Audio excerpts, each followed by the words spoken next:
All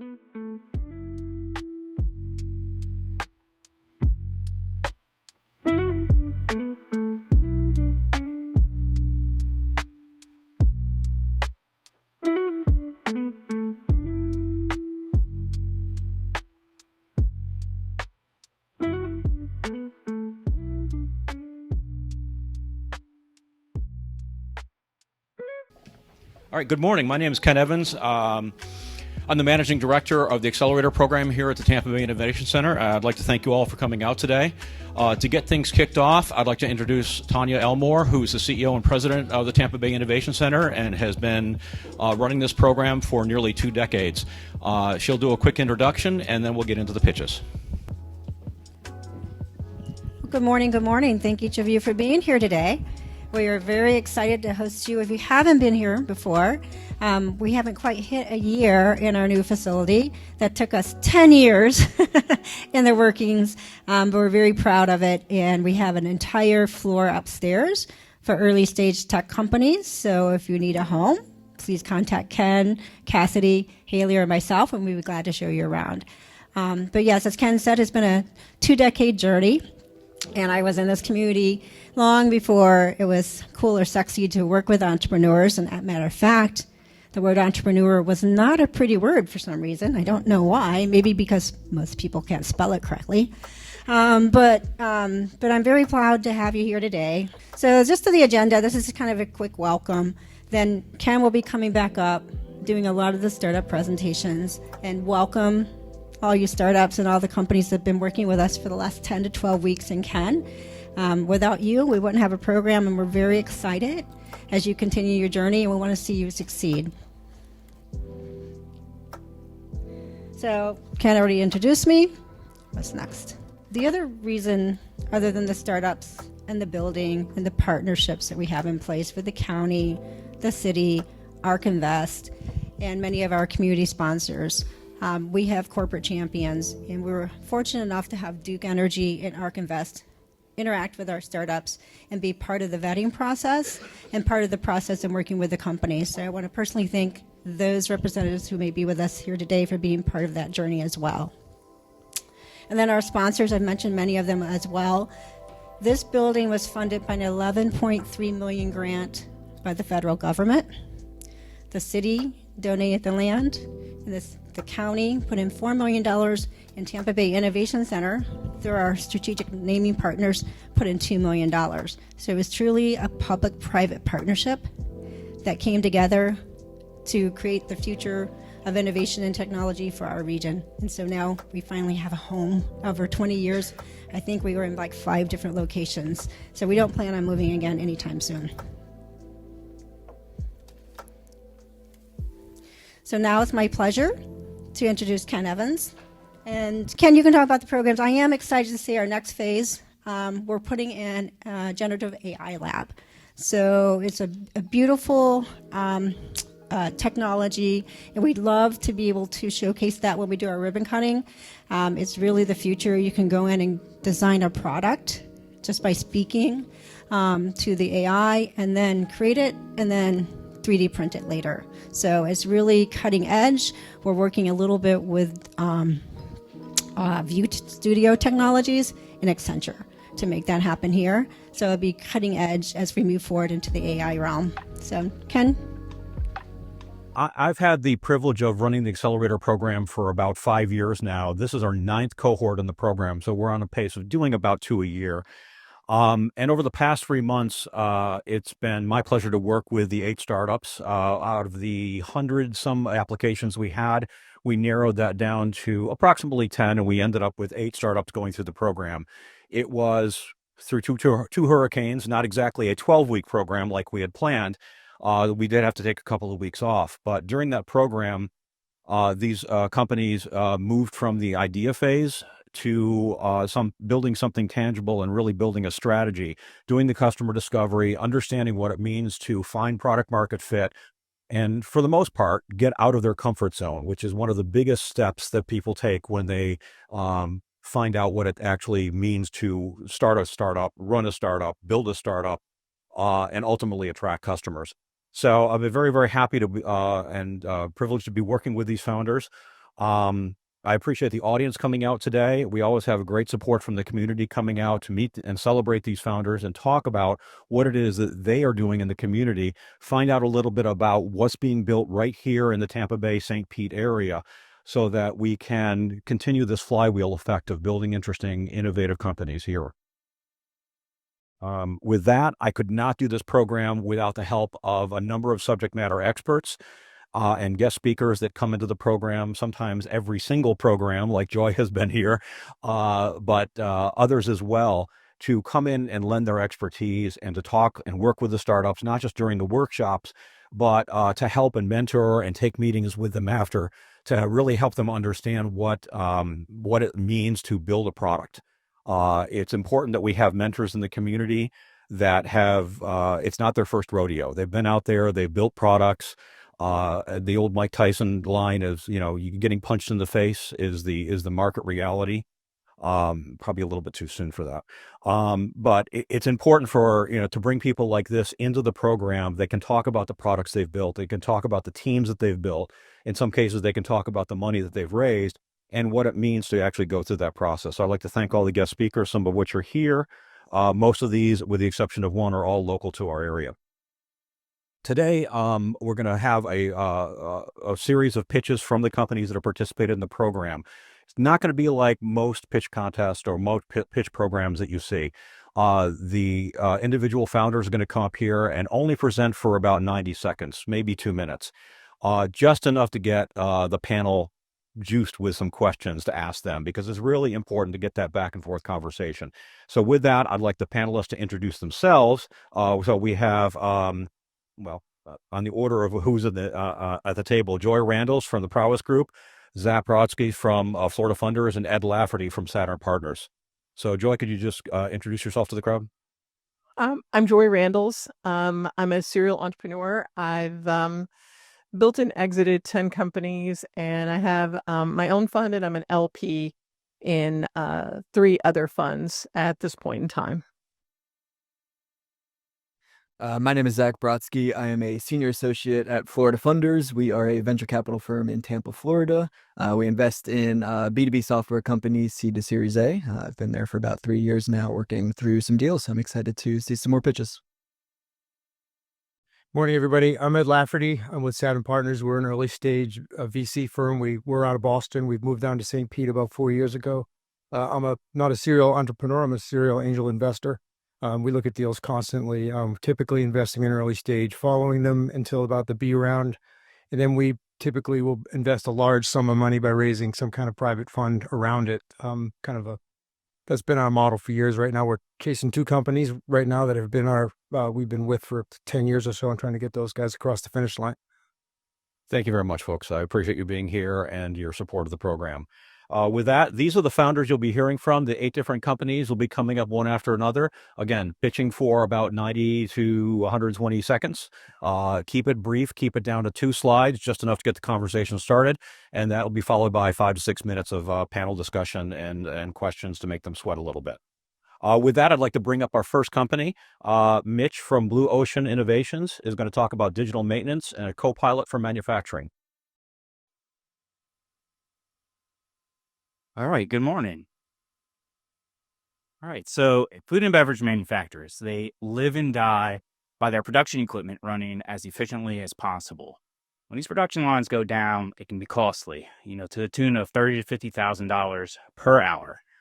Consequently, plant managers, maintenance technicians, they need to operate as efficiently as they can, and they rely on critical information tied up in legacy systems and equipment manuals. So through our extensive consulting experience in this space, what we found is the current connected worker solutions, which are designed to solve these challenges, have missed the mark in a few key ways, leading the industry feeling hungry for a better option. So our product addresses these challenges. What we bring to the table is real-time troubleshooting, seamless integrations, little to no training for the team, and we're void of any unnecessary bells and whistles. For example, augmented reality goggles that just leave you feeling a little dizzy at the end of the day. So we're targeting medium-sized businesses within the industry. Our product is a generative AI assistant that provides technicians, again, with real-time troubleshooting, root cause analysis, preventative maintenance planning, all accessible through a chat GPT style interface. Our users can expect to see a 15 to 25% decrease in downtime. So we've talked to a lot of companies in the industry, and their feedback's been pretty loud and clear. Give us a simple, easy to use interface that integrates well with our existing technology stack. So currently right now, we're close to closing 1 to 2 design partnerships. Next year, we aim to close our first 25 customers and triple that growth in 2026. Thank you. I'd love to open it up to any questions.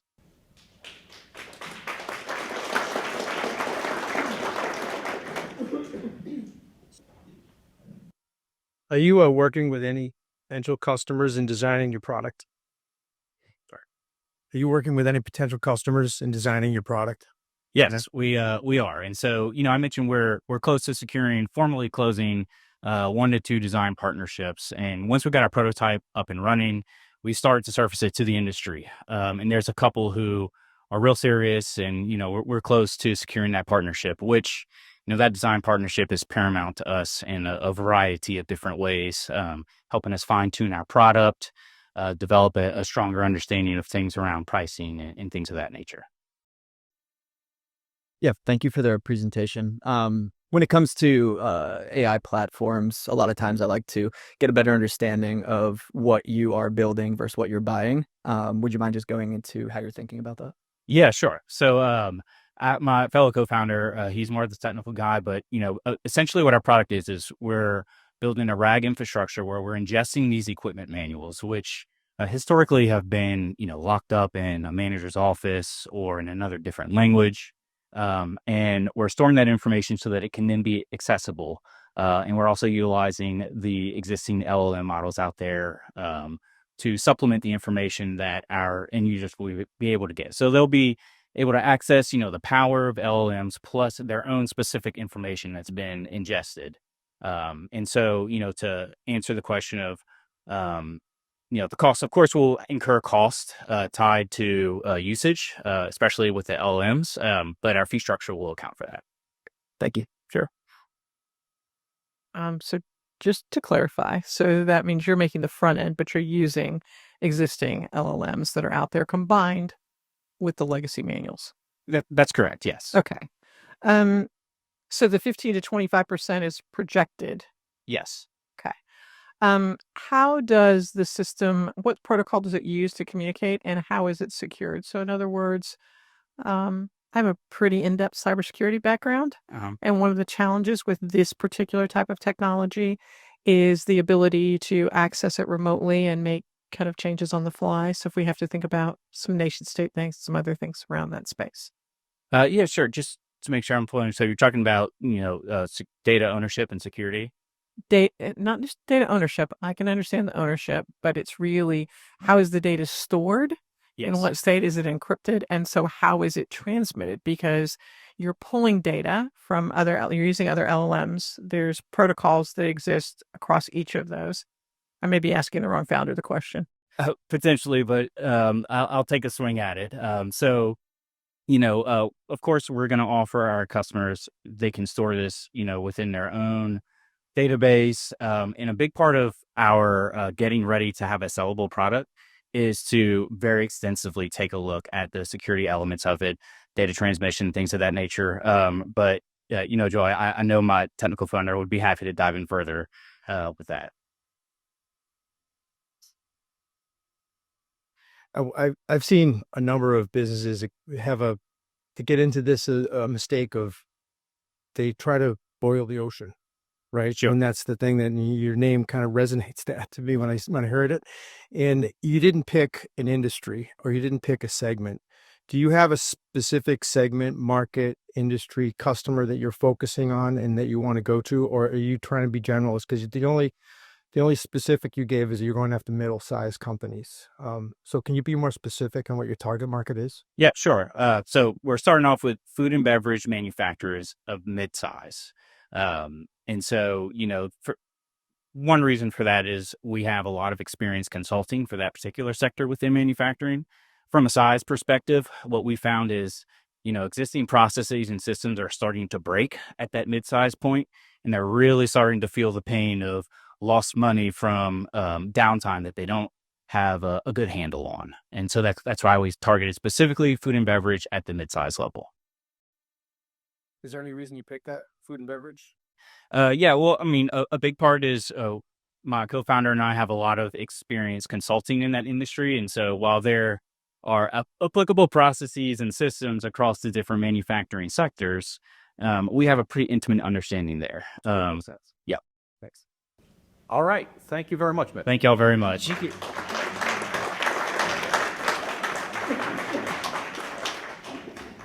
Next up, we have Sasha from Phaze. They're building a product for workforce intelligence in a digital age.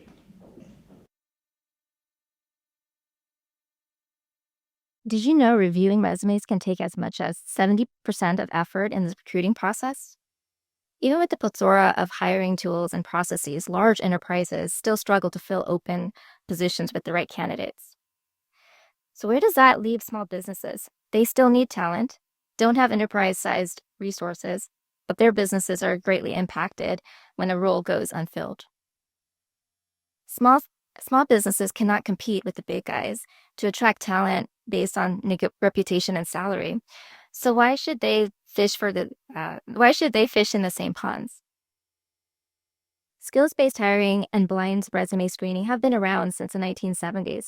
However, most existing tools still rely on resumes, which highlight keywords, past employers, past colleges, work stints. Our tool is designed for businesses with 20 to 100 employees who want an alternative way to find talent. Our industry-agnostic assessment matches employers and job seekers holistically. Matching occurs before employers receive job applications, resulting in a smaller number of higher quality job candidates. So businesses can redirect valuable time and resources to growing their businesses instead of reviewing resumes. Our two-sided assessment proactively matches candidates with jobs based on hard skills, soft skills, work environments, work preferences, logistical needs, and career phases. Since personal information is not made public in our tool, job seekers will be comfortable describing their ideal work situations without a job description. This helps new workforce entrants, job switchers, or job re-entrants such as caregivers, military veterans, and retirees. Employers will benefit by seeing only candidates who genuinely fit their businesses. We're excited to go on this adventure to break the pattern we've fallen into with resumes and improve the future of hiring. We're accepting signups for MVP users to test our tool, and I hope you'll join us.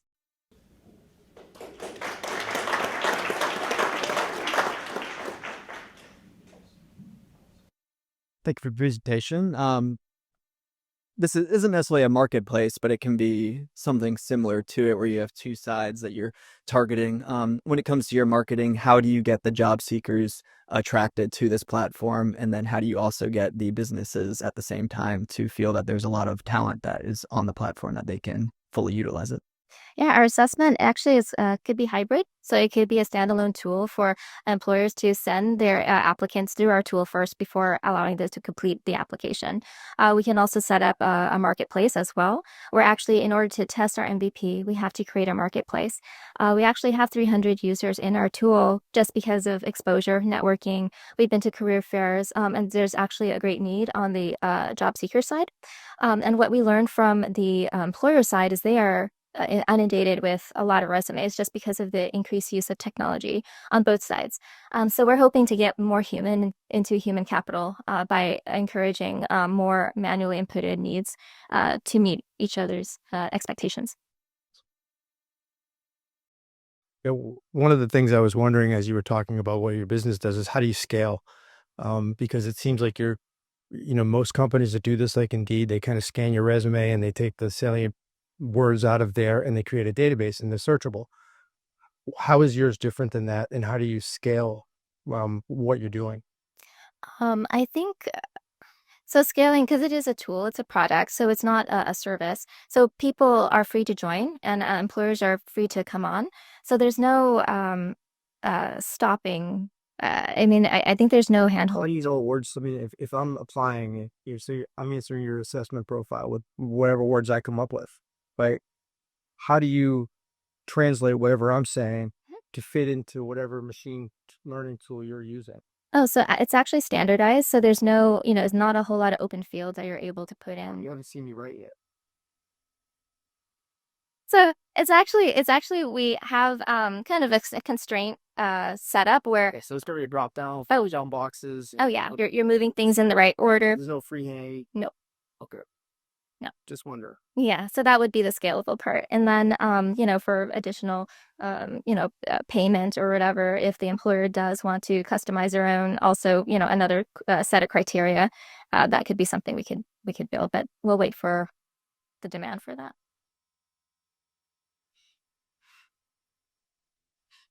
So, interesting that it's dropped down, because one of the things that I had down to ask you about was workers describing their ideal work situation.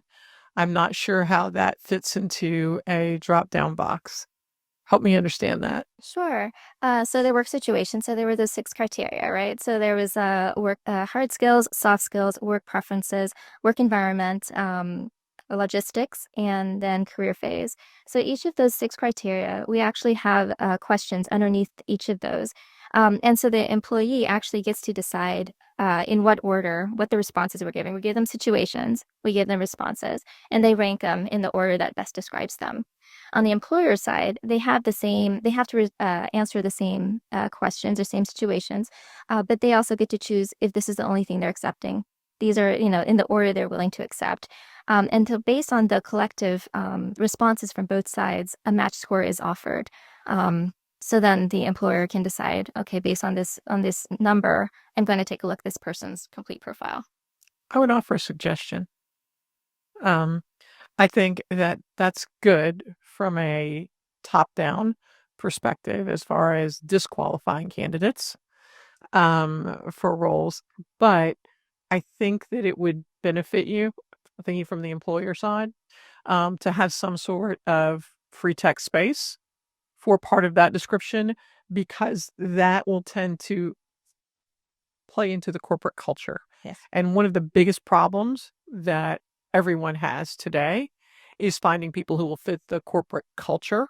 Like hard skills, soft skills, those are actually pretty easy to discern, but that finding the cultural fit takes a lot of time, and it usually involves multiple interviews and a whole lot of other things that cost money.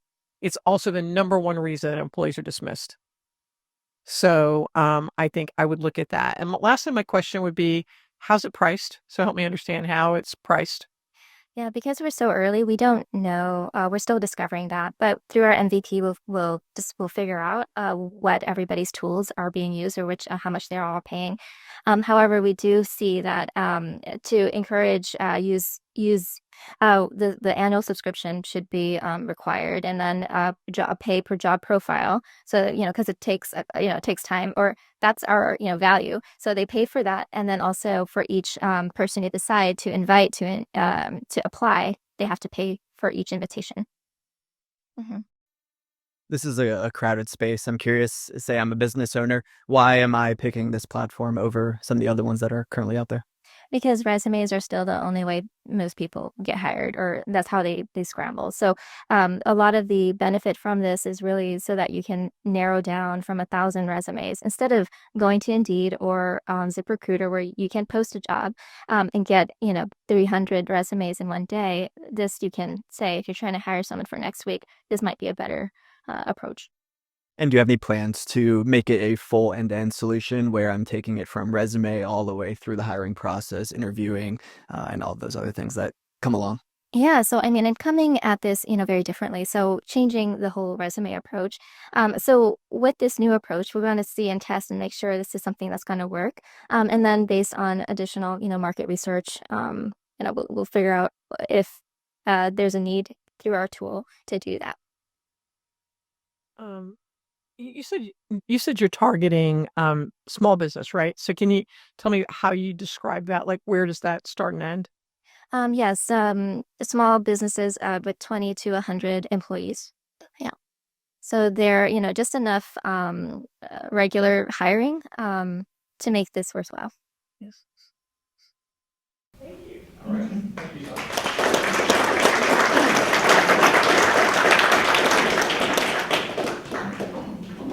All right. Next up, we have Daniel with Pathogens.ai. Pathogens.ai is detecting pathogens in the ag tech lab space. Morning. Morning. Hi, I spent the last 6 years working on organic citrus greening solutions and agricultural and environmental bioremediation treatments. Pathogens in agriculture significantly affects farmers annually. For example, citrus greening causes $3 billion in losses in Florida alone annually, and a 75% production loss in Florida since 2005. Usually culturing is done to do pathogen testing, which takes about 2 to 10 days, and it costs about $30 to $150 per sample. And farmers need a faster and more cost-effective way to do sustainable pathogen testing. So our SaaS solution can detect pathogens in real time by leveraging AI to provide early diagnosis of infection of farmers.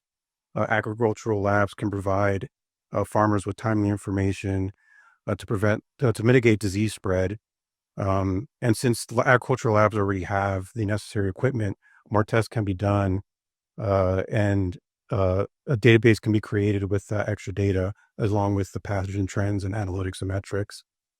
Currently, we're in talks with the University of Florida Citrus Research Education Center for potential piloting and pathogen sourcing. And we have also been invited to the Cornell Center of Excellence for Food and Agriculture, as well as Dairy Farmers of America collab by their innovation program manager.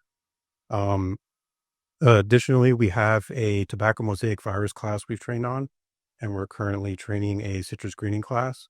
We plan on launching our MVP in Q1 of 2025 and onboarding 1 to 3 customers. We plan on onboarding a few more in Q2. And then the end of next year, we plan on building out our mobile detection system, which we filed patents for, to bring the lab closer to the field for farmers and provide faster turnaround time.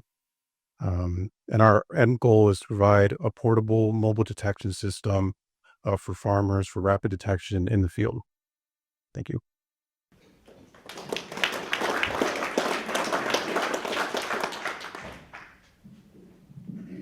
Have you explored different revenue models yet? Do you know what your revenue model is going to be coming out of the gate, or have you not figured that out yet? Yeah, we're still doing some discovery. Our initial thoughts are agricultural labs.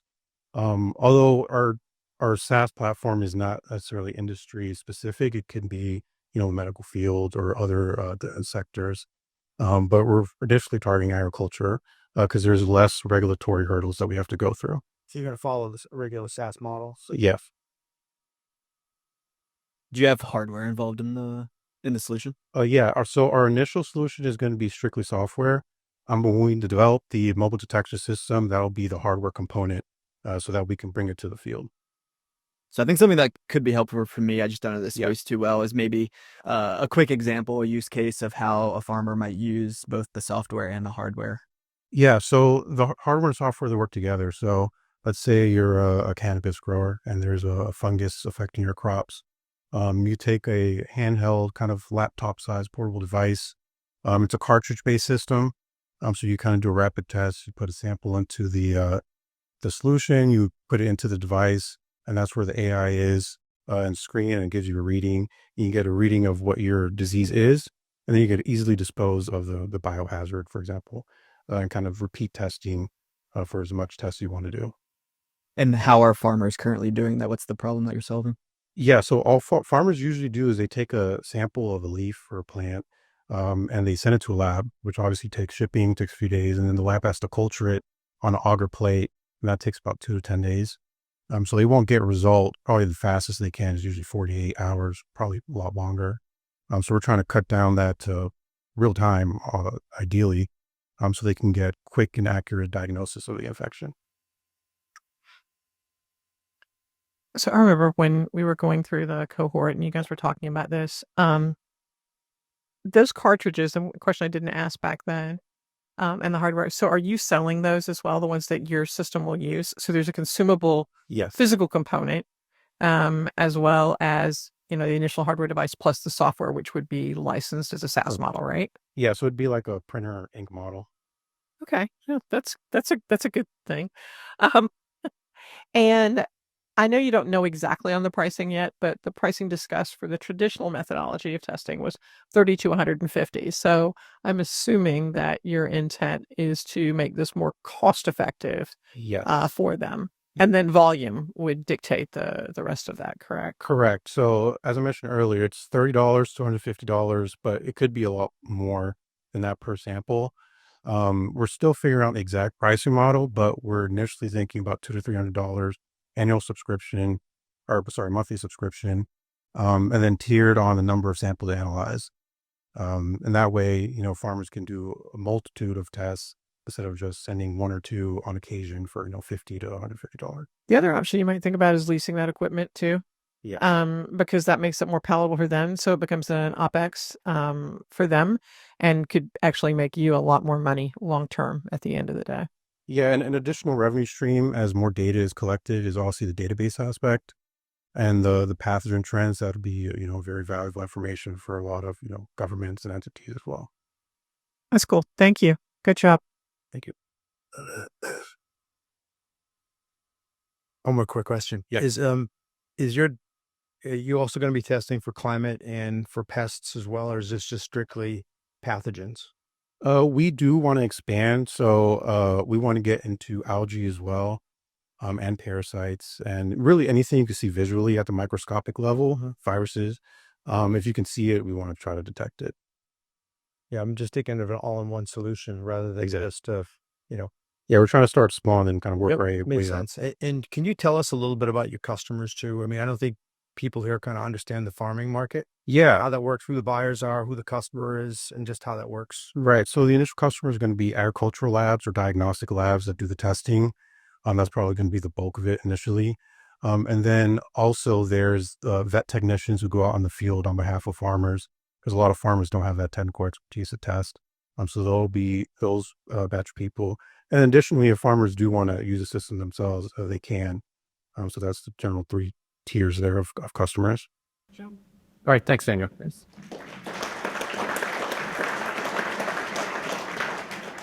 Okay, next up we have Suzanne with Perimeter Health. Perimeter Health is tracking unknowns in genomic testing. So recently, there's been an increase in genetic testing due to technology breakthroughs and decreasing costs, creating a surge of available data for research and innovation. And with that, there's been an increase in variants of unknown significance, or VUS, which are genetic variations that can't be classified as benign or pathogenic yet. Genetic testing isn't new, but it's far from organized. At Perimeter Health, we are transforming how VUS are being monitored and reported. Imagine the peace of mind that comes with credit monitoring, but instead of looking out for your financial health, it's protecting your genetic health. The current system for reclassifying VUS is fragmented, slow, and it's often isolated. As a nurse practitioner, I've seen firsthand how the gaps in healthcare could have been bridged with earlier diagnosis and targeted drug therapies. So, sorry. Perimeter Health is a two-way marketplace for monitoring and retrieving genetic variant data that offers real-time updates to help clinicians and health systems with timely reclassification. What does that mean? It means better risk management, earlier interventions, and overall better outcomes. But our vision goes beyond patient care. For pharmaceutical companies and clinical trial researchers, our platform offers a streamlined approach to leverage genomic insights that can reduce the time and cost of clinical trial recruitment. We're on a mission to make sure that genetic data isn't just being stored, but that it's actively monitored and used to improve lives. Together, I think we can bridge the gaps in healthcare and redefine what's possible in genomic health. Thank you. Questions? Are your plans to focus on diagnostics, or are you going to focus more on drug discovery? Initially, it'll be diagnostics, looking at partnerships with private and commercial and academic labs. Because I can vouch for how important this is in drug discovery. Drug discovery is so expensive. It's so expensive to get patients into a program or a clinical Right. trial. We just raised $450 million to do that for 3 phase 3 trials, and we are scouring the globe for patients right now. Yeah. Something like this that could reduce the time to get people enrolled would be terrific. Yeah, I think our initial focus is getting the data, getting the database, making sure we have that resource available for drug development. A lot of times in healthcare, the sales cycles can be very long. I'm curious, how long are these sales cycles, and who specifically are you speaking to when you are selling the product? The sales cycles typically can be, at 2 to 5 years with health systems. I think initially focusing on the smaller labs that are, privately owned, initially to try to develop partnerships with them. And who specifically are you speaking to during the process, the selling process? Like who within the business, or which companies? Within the business, whoever's buying the product. So I've been in touch with so one of the companies I've spoken with, she's the CEO of the company, and just talking to in our market research, just trying to make sure that there's a need for this product, and seeing if that was something that they would be willing to partner with us on that. So a couple of things, just looking at the points that you have on your slide deck, in addition to the questions that have already been asked. Help me understand a little bit more about the collaboration component and the risk management component. So with currently labs have some process for monitoring their variants, but there's no consistent process among labs or health systems that do that. And so I think collaborating with various systems, whether it's the private clinics, the labs, the health system, that we can try to standardize how the variants are being monitored, how they're being reported, how often. There are regulations that they have to notify, but sometimes the patient has to request, hey, has this been looked at? Has this been reclassified? Instead of it just automatically being done. And I'm sorry, what was the second one? On the risk management side, but you kind of answered that with your answer Right. to the Right. previous Yeah, question. so it helps to reduce the risk of missing. There's been cases to where there's been litigation because a VUS wasn't reclassified, or the patient wasn't notified. And so there are use cases and to show that this is something that's needed. Yeah. So long term, the goal would be to help create standards for this Correct. organization, which are desperately needed and don't exist today. So, okay, that's great. And then lastly, just really quick, you've got prototypes and your pilots. So you've got pilots scheduled for Q1. Can you tell us like who those, not necessarily the name of the client, but the specific targets that those are, if you've already got those lined up? So I don't. So hopefully I can get pilot letters of intent to help pilot us. And so I've been in touch with like a midsize hospital COO. Trying to talk to them, see if that's something that they would be willing to do.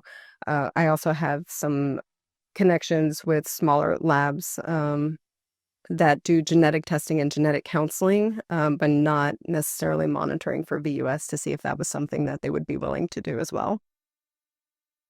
So can you explain where your technology lies to, like where are your patents? So where are you different? And what, I mean, parts of this process is a genetic database, and how are you mining that database? Is that where your technology lies, or does it lie in the process? So there's the open database, ClinVar, that people report to, that a lot of people use for resource and reclassifying.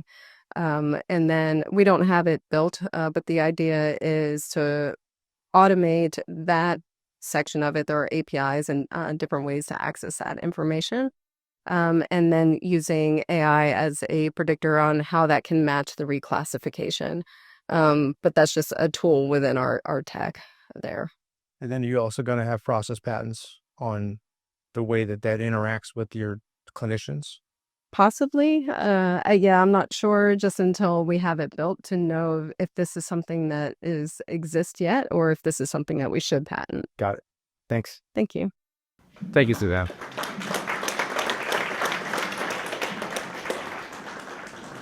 Next up, we have Ryan from Solar Design Lab. Solar Design Lab has built a SaaS tool for creating solar design plans. Hello, everyone. I'm a professional engineer specializing in design plans for residential and commercial solar projects. Most solar companies can't afford an in-house engineer, so they outsource their design work to firms like mine. Today, I'm here to tell you that I am part of my industry's problem. We have more work than we can handle, but we just don't know how to turn on projects. Most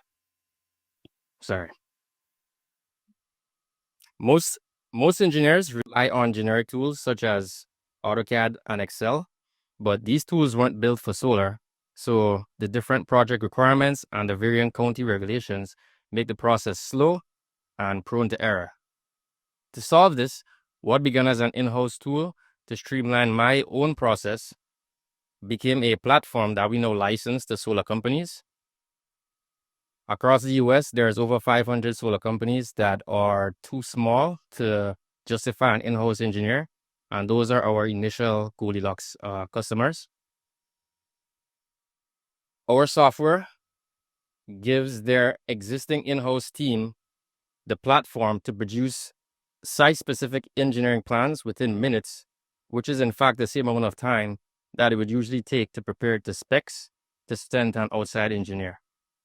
It's fast, it's accurate, and it eliminates the need to outsource design work altogether.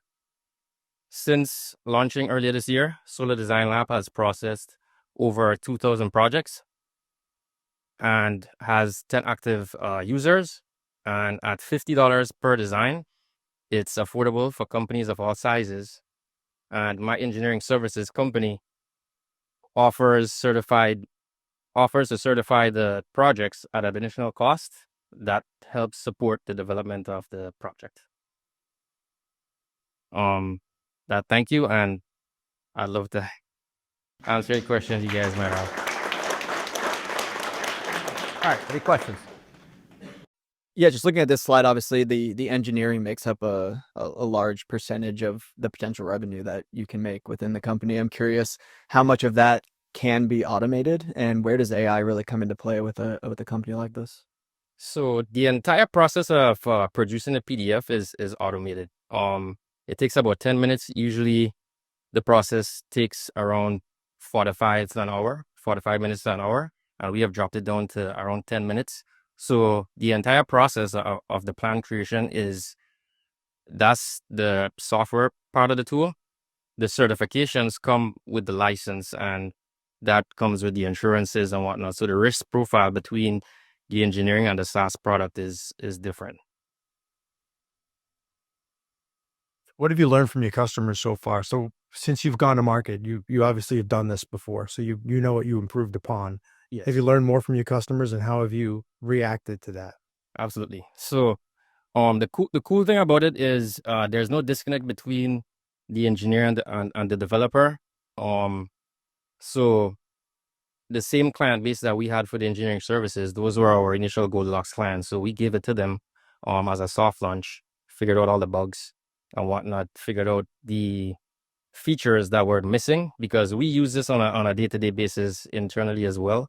So we have that internal feedback loop, and then we have the external feedback loop to help as well in terms of just features, and the rapid development is pretty cool because we don't have the disconnect between the developers.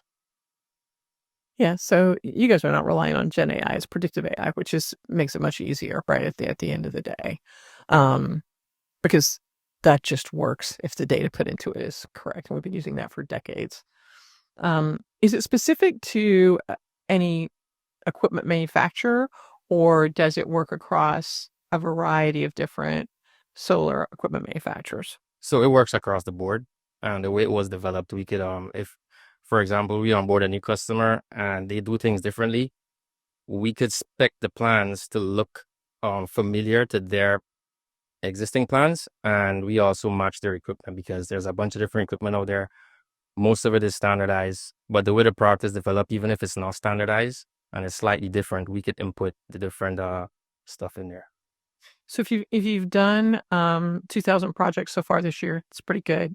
What's the projected growth rate? Like, how are you seeing that, like, month over month kind of pick up? And what's the projection, say, for 2025 and 2026? So in the US, there's around over the next few years, the projected number of Your projections. my projections is about 200 plans per month. Okay. Yeah. Is your SaaS platform, is it ripping and replacing other platforms that these solar companies are already using, or is this fully new, not really It's- budgeted for at the moment? It's actually replacing my job in a way. And I think 100%, if I do it, somebody else do it, this is 100% the future. And, it saves a bunch of time and the typos and stuff that comes with just the different, going to a different city or doing a different type of equipment. It's just there's so much boxes to check that it becomes impossible. And there's somewhere on a plan, like if you're doing it manually, there's a typo guaranteed. So this eliminates that process. And how do you differentiate this product if other customers or other companies were to come into the space? What exactly about your platform is proprietary, basically? So the best part is we started off in the hardest state. So Florida has the highest restrictions and criteria for design loads in terms of wind, and just certain jurisdictions down here like Miami-Dade has some of the highest standards, and we started with the highest state. We started with the hardest state first, and I think that's where our competitive advantage lies, because a lot of these bigger guys, they don't have the local expertise and they are too big, I think, to innovate quickly enough with the changing requirements. Because you build a platform and a reviewer retires and someone comes in new, they're gonna have a different set of stuff that they're looking at, and it's just a constant process to just update and keep on top of everything. You started going exactly where I was going to ask. I was going to ask you about the different state by state regulations, because I know they're different state by state. Not only that, but there's also site by site recommendations for equipment. Yes. So how does your product handle that? So we have different APIs grabbing the environmental data. So we're looking at the wind speed, the snow loads, some of the seismic stuff. The majority of stuff in Florida is mostly wind. And, we essentially put the electrical codebook and the structural codebook into the software. So it kind of becomes the engineer itself. And it's so easy to use that we give it to engineering managers. So their existing in-house teams, it's pretty cool to see it work. Like a person who wasn't a designer and they adopted the tool and all they were doing were just passing information to the engineer. Now they become kind of the engineer, and with engineering services on the back end, we just check the plans to make sure everything is good. Based on their site survey, we certify it and good to go. So they get their plans safe. It's on the state by state go. So for each state you go into, you're going to have to get in the code book and update it, or are you just going to go by the highest standards in the country and use that? So each state has a specific set of codes, but it's mostly standardized. So there's ASCE 22, 10 to 22. So you kind of answered the question that I was going to ask. So I understand the licensing state by state.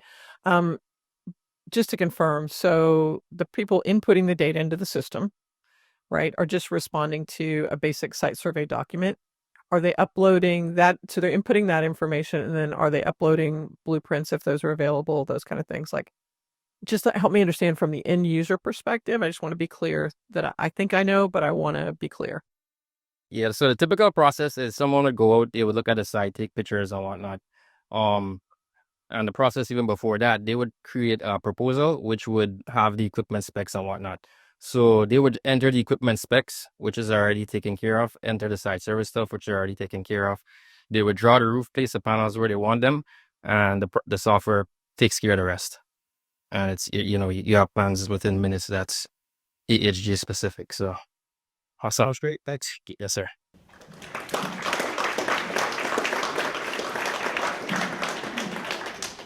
All right, next up we have Ed from Tampa Deep Sea Explorers, an autonomous underwater drone. Okay. Our oceans are the last great frontier on the planet, and data collection in the open ocean is difficult, dangerous, and existing technologies tend to be large, heavy, and expensive. There are multiple organizations that require relevant and timely deep sea information, and these include government organizations, offshore energy, research, and marine services. The global market for underwater vehicles is approximately $2.4 billion annually, and North America makes up about 40% of that, but it is a global market. Those seeking to collect data in the open ocean have a couple of options. There's manned operations, there's remotely operated vehicles, and then there's autonomous vehicles. Each of these have their benefits, and each of them have their inherent risks. Particularly manned operations tend to be dangerous when you're dealing with human capital. So Tampa Deep Sea Explorers started off as a team competing in the Shell Ocean Discovery X Prize. And our solution is the Barracuda AUV, which is small, light, hand-portable, hand-launchable, modular, and based on commercial off-the-shelf parts. It's fast, maneuverable, easy to maintain, easy to launch and recover, and particularly affordable for small research institutions and small businesses. Our traction up to this point, we were in the Shell Ocean Discovery X Prize, and then about 2020, we won a prize there, and we started the company. And we've gone through 5 generations of prototype, and we are now in production. And we are producing our first run of 30 vehicles, of which we have placed a dozen, and we're still looking to place the rest. Our funding up to this point has been primarily government grants and prizes with a little bit of friends and family investment, and also a little bit from sales and collaborative efforts with other companies. And that's us, and I'm welcome to open to questions.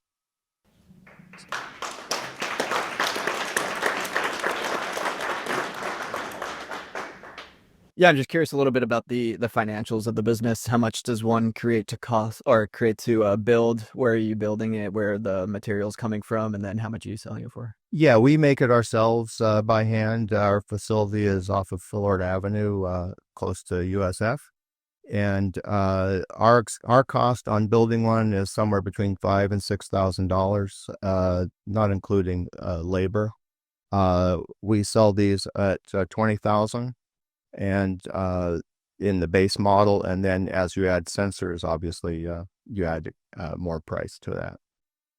And then what does the Barracuda, where does the data go to? Is there any kind of software that you guys are building as well?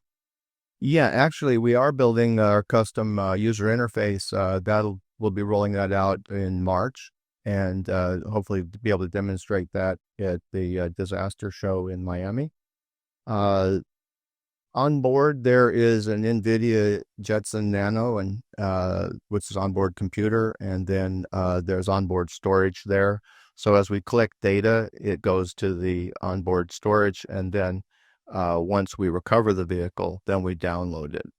If we run this in a tethered operation, then we get live real-time data, which we record at the surface. Do you plan to charge for the storage as well as the software side? No, we sell the vehicles and basically outfit them and integrate the sensors, and then the customer owns the data, and it's kind of their responsibility at that point. So like I told you guys before, that's too cheap. So I'm just gonna say again, it's too cheap. And I know that you guys got part of your grant money by SBIRs, right? Yes. Just based on some of the stuff I do, my question would be around how far away are you from being able to have an untethered but live feed? Because I'm assuming you've been asked for that. Yeah, that's very difficult. Communications under the water tends to be limited to acoustic modem, which is high latency, low bandwidth, and uh, low latency, high bandwidth is something everybody's working on. We're actually involved in an STTR with SOCOM and USF to develop a high-speed subsea communications network. We're in phase 2 on that, and we should be starting some in-water testing on that probably around March. Good deal. Okay. Can you walk me through who your customers are and kind of what your projections look like once you just built 30 models, and so obviously you're starting to think about selling these things on and off for test purposes. What are you thinking as far as projections for your first year once you start to sell, and how does that look? Because you said that it's a large market, 2.4 billion, but I'm assuming a lot of that comes from exploration, from oil exploration. So who are you targeting? Yeah, we started off targeting small businesses and small research institutions, and what we were planning on was building a vehicle that they could afford to buy if they got a phase 1 SBIR, and then they could go get their data. And at the end of that grant, they would have an asset instead of renting a more expensive vehicle, whereas they would have data, but they wouldn't have a containing asset. And so that's where we started. And actually, I was surprised this year. I went to a couple shows, and marine services is a really kind of a huge market that's really looking for this type of vehicle. And so we've done a lot of talking to potential customers in marine services. We have also been a little bit surprised. There's a lot of traction right now with DoD. And DoD is looking at attritable systems, things that are a lot smaller, lighter, cheaper. And that's us. Well, stadium on this, I mean, the cost, these can be disposable for some places. Yeah, and that's right. And we've spoken with customers. We spoke with a company over in Melbourne that they do a lot of DoD contracting, and he was showing me their AUV that was loaned to them, $650,000, and it's sitting on a pedestal. They're afraid to put it in the water, literally afraid to lose it. And a lot of data, a lot of risky missions don't get done because you're afraid of losing the asset. Whereas this, an oil company, they wouldn't even worry about losing one of these.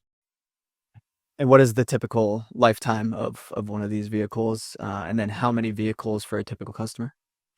That's a great question. We've been selling right now just single units, but we have a couple quotes right now from customers for 5 to 6 units. So that was the initial intent of this, was to be able to do swarms of small, inexpensive vehicles instead of relying on one large, expensive vehicle to do your data collection. So our sales up to now have been singular, but we're looking at, we did several quotes this past month for 5 to 6, which also, to answer a previous question, our initial run of 30, we're expecting to place those like in the next 6 months. What we see is a production level around 100 units per year is where we think the market is. At 20,000 per unit. Yes, at that 20,000. See margin. What do you expect to get margins down? Our margin right now is a little over 70%. If we outsource some of the manufacturing, we want to get right around 75%. Yeah, I'd be curious how you could potentially implement some reoccurring revenue as well, because I think, when you're dealing with hardware, a lot of times it's hard to predict, how many vehicles you're going to be able to sell and to how many customers, and when, how long it'll last and everything like that. Yeah, residual income is really important to any business. And so the user interface, we plan to sell that with the vehicle, and then we'll charge maintenance and upkeep on that, on an annual basis. We're looking at a traditional software model where they buy the license, but then pay for upgrades and support. Two questions. So the tether, how long can the tether be? Right now, if we use Ethernet, 100 meters. If we use fiber, actually up to 1 kilometer, but we haven't really tried that yet. But there's really, the depth limit of this is 600 meters. So Yeah. 1,000 meters would be more than enough for any operation. I'm thinking a little bit. I'm not thinking about the depth necessarily. I'm thinking about something else. Yeah. As it relates to that. And then when I'd said it was too inexpensive, right? That the product was too cheap. One of the ways you could improve your revenue, the suggestion, is to increase the price of the unit, because for a lot of the buyers that will be irrelevant and it won't matter. You could literally triple it and it would still be just fine. And then offer a lease to those who can't afford it. And there's a way for you to make a recurring revenue stream with that. Yeah, thank you. I hadn't considered leasing. Awesome. Thank you. All right, thanks, Ed. All right, next up we have Uday with TechGX. Their company is transforming climate data into actionable insights. Good morning, everyone. Chorus. Climate change has already become a reality today. Rising sea levels, extreme weathers, and increasing risks to our proper assets and infrastructure. This creates a need for climate risk profiling kind of a solution, especially for the clients like insurance, utilities, and infrastructure companies. For their protecting their assets for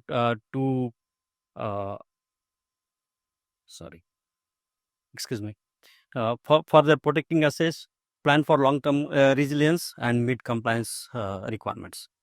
Do the businesses in this area, for example, this TBIC building or the Duke Energy office or the USA building, will see a sea level rise, and if yes, by when, and whether the surrounding infrastructure will also be impacted. Finding these risk insights is not easy. Climate modelings are complex, requires diverse data,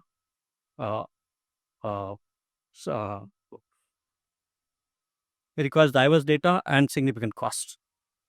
We clearly see a gap and significant opportunity for the climate risk model profiling segment.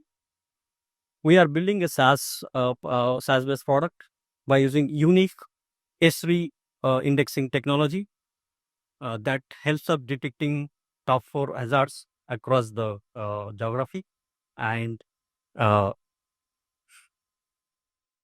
detecting the direct and indirect impacts.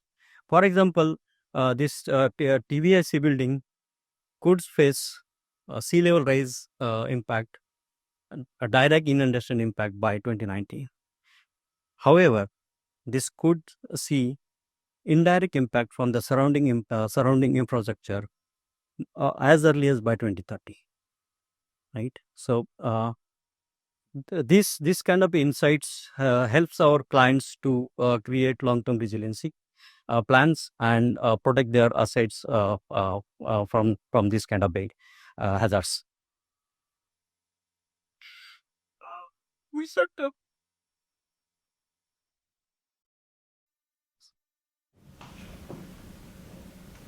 To achieve this, we are also collaborating with the tech companies like Google and data providers like Nova and Keba.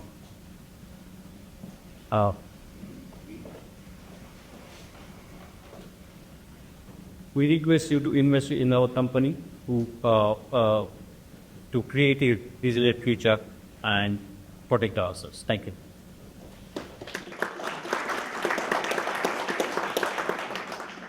Any questions? So is the primary client insurance providers, or is the primary client corporations? Insurance and UX. So so same data, just for 2 different benefits, because insurance is risk modeling for how much I charge you or what I won't insure, right? So that's the beauty of this product, because we create the data in a bucket. It's a one-time active. Once the data is getting created, we can use it for each of because we just look at location of the property or asset, and that's on that basis only find the pieces. And then just help me understand how you're pricing it, just so I'm clear, like how that would work. So basically, for the client like insurance utilities, we are going with the subscription-based pricing and take a risk kind of based on the volume of properties. And we also have some other kind of we are priority where we will just then pay for this kind of investment. I'm curious a little bit on your background, how you got interested in this space, the climate space. Yeah. So I have 20 years of experience in the climate tech industry. Prior to this, I worked with my MSCs, and prior to this, I worked with Deloitte, and there I got to work with in the sustainability area. I basically come with the well-known geospatial technology, and geospatial and sustainability and the environment goes kind. So that's where I thought we should work. Can you tell me what insurance companies and utilities are currently using right now to monitor this and how you can improve what they have? So at this moment, insurance companies and the utilities, they are relying mainly either onto the third-party softwares or onto the pen centers. Okay. Basically, this is where I started with. I was working with 3 years organization, and we got a request from insurance company. They were looking for this kind of insights, right? So they do not have capabilities to integrate to get the data from the various sources and integrate that with this valuation model, right? So for that purpose, they are relying on to the consultants, and consultants are always struggling with the data from the side. So yeah, that's how they do. So have you created a proprietary database? Is that what you're using, or are you tapping into existing data? So that's an interesting question. We do not reinvent the wheel. So data is getting created by various government organizations. So we use that data, especially NOAA or the PIMA. And what is also created by the researchers of the area. So we are not able to use those models as well. So we are just repurposing those models and the data for creating these insights. So there is a gap here. So when the universities or the research institute create the data or create the models, they are keeping it for their some specific purpose. They are not missing it available on at the property end. So that's where we are trying to bring it at the property. Thank you. Right there.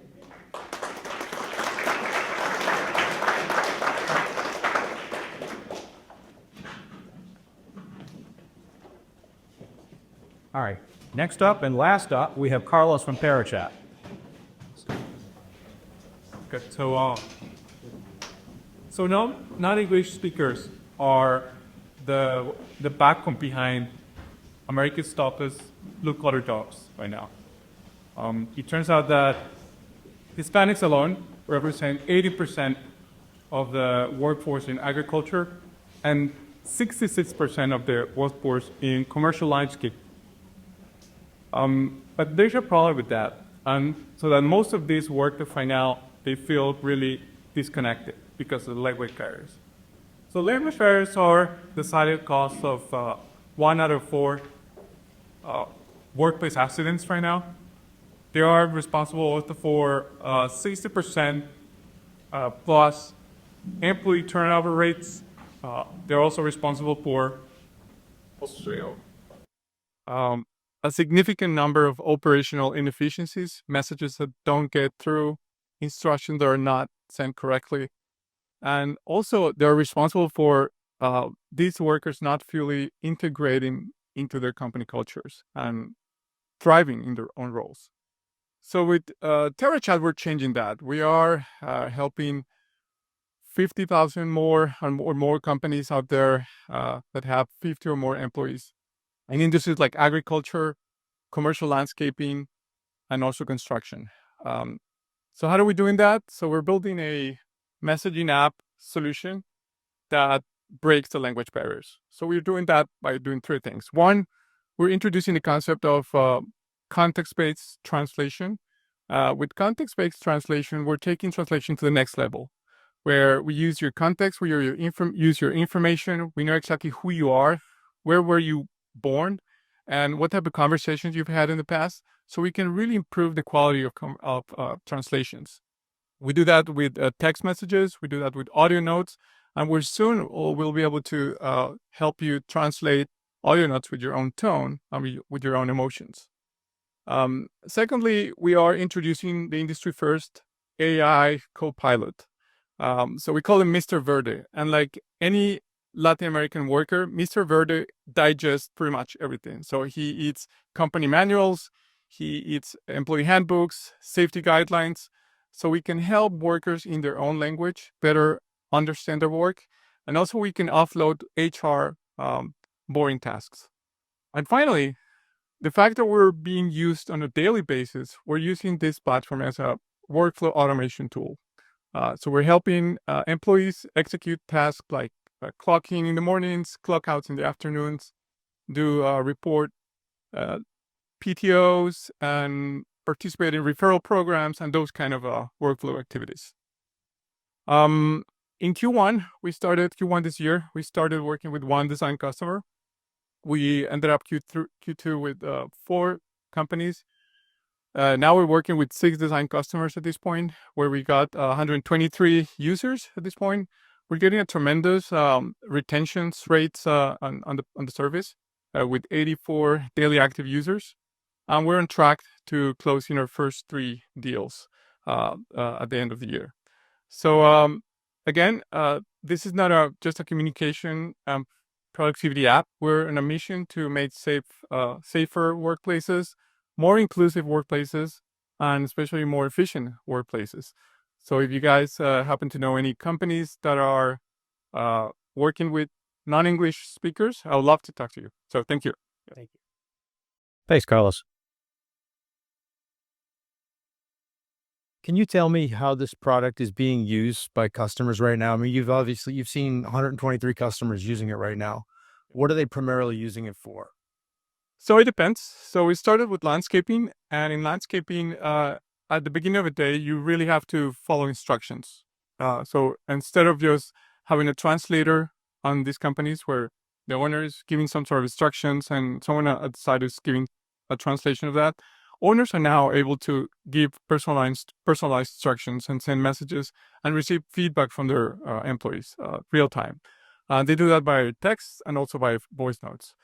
In agriculture, it's a more interesting application because in agriculture, you're not only getting instructions at the beginning of the day, but also you're really getting back and forth communication all day. So something happened with a cow, something happened with the poultry. So there's a lot of back and forth communication. Today, most of these companies use a combination of text messages and Google Translate. So we're trying to make that more efficient with a top of. So are you being used in farming and in landscaping right now, or are you just? We're started with landscaping, and on the last cohort of companies that we introduced to the design process, we added agriculture, and we're seeing more uptake in agriculture. To be honest, yeah. How many languages do you support? That's a great question. Right now, we are agnostic, so we're using a lot of LLM. So it doesn't matter what languages we support. We pretty much understand who you are, and we can translate in your own terms. Yeah. And have you built these LLMs, or are you using just typical? We're using a lot of the technology that's out there, but we're using it in a way that we can really improve the quality of the translation. Yeah. Yeah, I like the idea of the workflow automation when you were kind of explaining, being able to digest a lot of what the company's data that they're already using. And then, you can even use that in like the sales process, where you're able to kind of ask the messaging app certain questions in different languages and then figure out some of those answers that might already be in the data just in a different language. So I really like that idea and just how you're kind of thinking about differentiating the product, because I think there are a lot of, translation apps that are out there. Some of them don't necessarily work too well. So I like that you're thinking about that, but I'm curious a little bit more on the accuracy as well. Have you found that there are any kind of, when you go translation from language to language, a lot of times there can be some sort of, miscommunication that is involved there? Yeah, that's precisely why we're doing contextual-based translation, because what most of our users are asking us is to have better translation.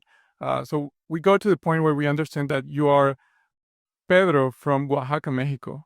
And we know what the dialect that you have, and we know exactly how to tell you the messages that you need to. So we're going to tap that in that direction. Yeah. Yes, I'm very familiar with technology that's used in 911 centers now. So there's a bunch of that's been rolled out across the US and a lot of different locations that will automatically detect the language of the speaker and the dialect. Over 200 are supported today, because someone calls in a panic, right? They're not thinking, even if they're bilingual, right? That's not kind of how that comes across. And I watch this technology work, and I've seen it in real time work, and it's amazing from that perspective. And so saves countless lives. I think for you guys, I think it's very interesting what you're doing because you're targeting a completely different market in a different way, but one that desperately needs something like this. I think that versus trying to go boil the ocean and be all things to all people, if you're really going to then target agriculture, what would be really cool is, as you think about expanding that, would be manuals on equipment and things that are used in the field and that sort of thing, because that's something that then requires deployment of another human, which is very expensive. But if you could resolve that problem where it could be handled remotely, that would be a really big deal. Yeah, that's a great question because in agriculture itself, we've seen owners that are telling us if we make a mistake in agriculture, if we put the wrong fertilizer, that has big consequences for the whole chain. So if we can just train you in that in your own language and in your own terms, that's going to increase the quality of the product. So there's a lot of implications around using the right language for these individuals. Yeah. I'm curious if there's any opportunities in education as well. Do you feel that there's an industry there that you guys can tap into? Yeah, that's a great question, Zach. One of the observations that we've had. So I mentioned that we have 3 paying customers, close to getting those this month, and the other 3 are not quite there because they feel like we should be doing more, and that more is we should be helping them learn English, not just translate, because translation is useful for just a daily day-to-day operation, but when it comes to like making a real impact, we think that learning is also the part of it. So right now we've had conversations with some companies that do training, language training, and we think we're in a good position to embed some sort of a language training model so that you can, for example, at the end of the day review all the words that you got in a different language, and you can practice those words like in a kind of a cards that you can study. Yeah. So those kind of things we think we can do, but we're really focused right now on the translation part. Perhaps we're going to start doing some learning in the future. Yeah, it's good. Good enough. Thank you, guys. Okay. Thank you. All right. All right. Thanks, Carlos. But we're going to take a short intermission, grab some coffee, grab some snacks, and then we're going to set up the stage for the next phase. Thank you. Okay. To kick off round 2, I'm going to bring back Tonya to introduce Kathy and the Fireside Chat panel. Thank you, Ken, and congratulations to all the presenters today. They did an awesome job. Give them another round of applause, please.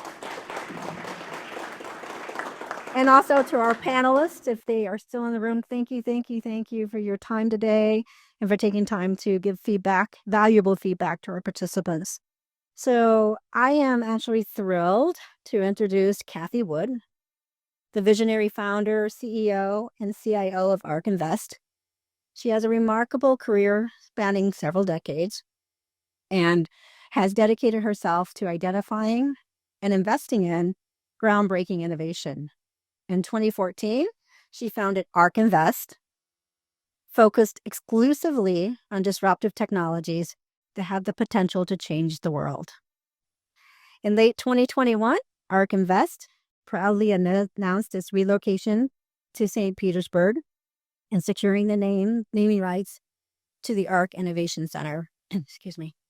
Additionally, Kathy has recently been appointed as chair of the Tampa Bay Innovation Center. It's an honor to have such an influential leader among us. Kathy, welcome.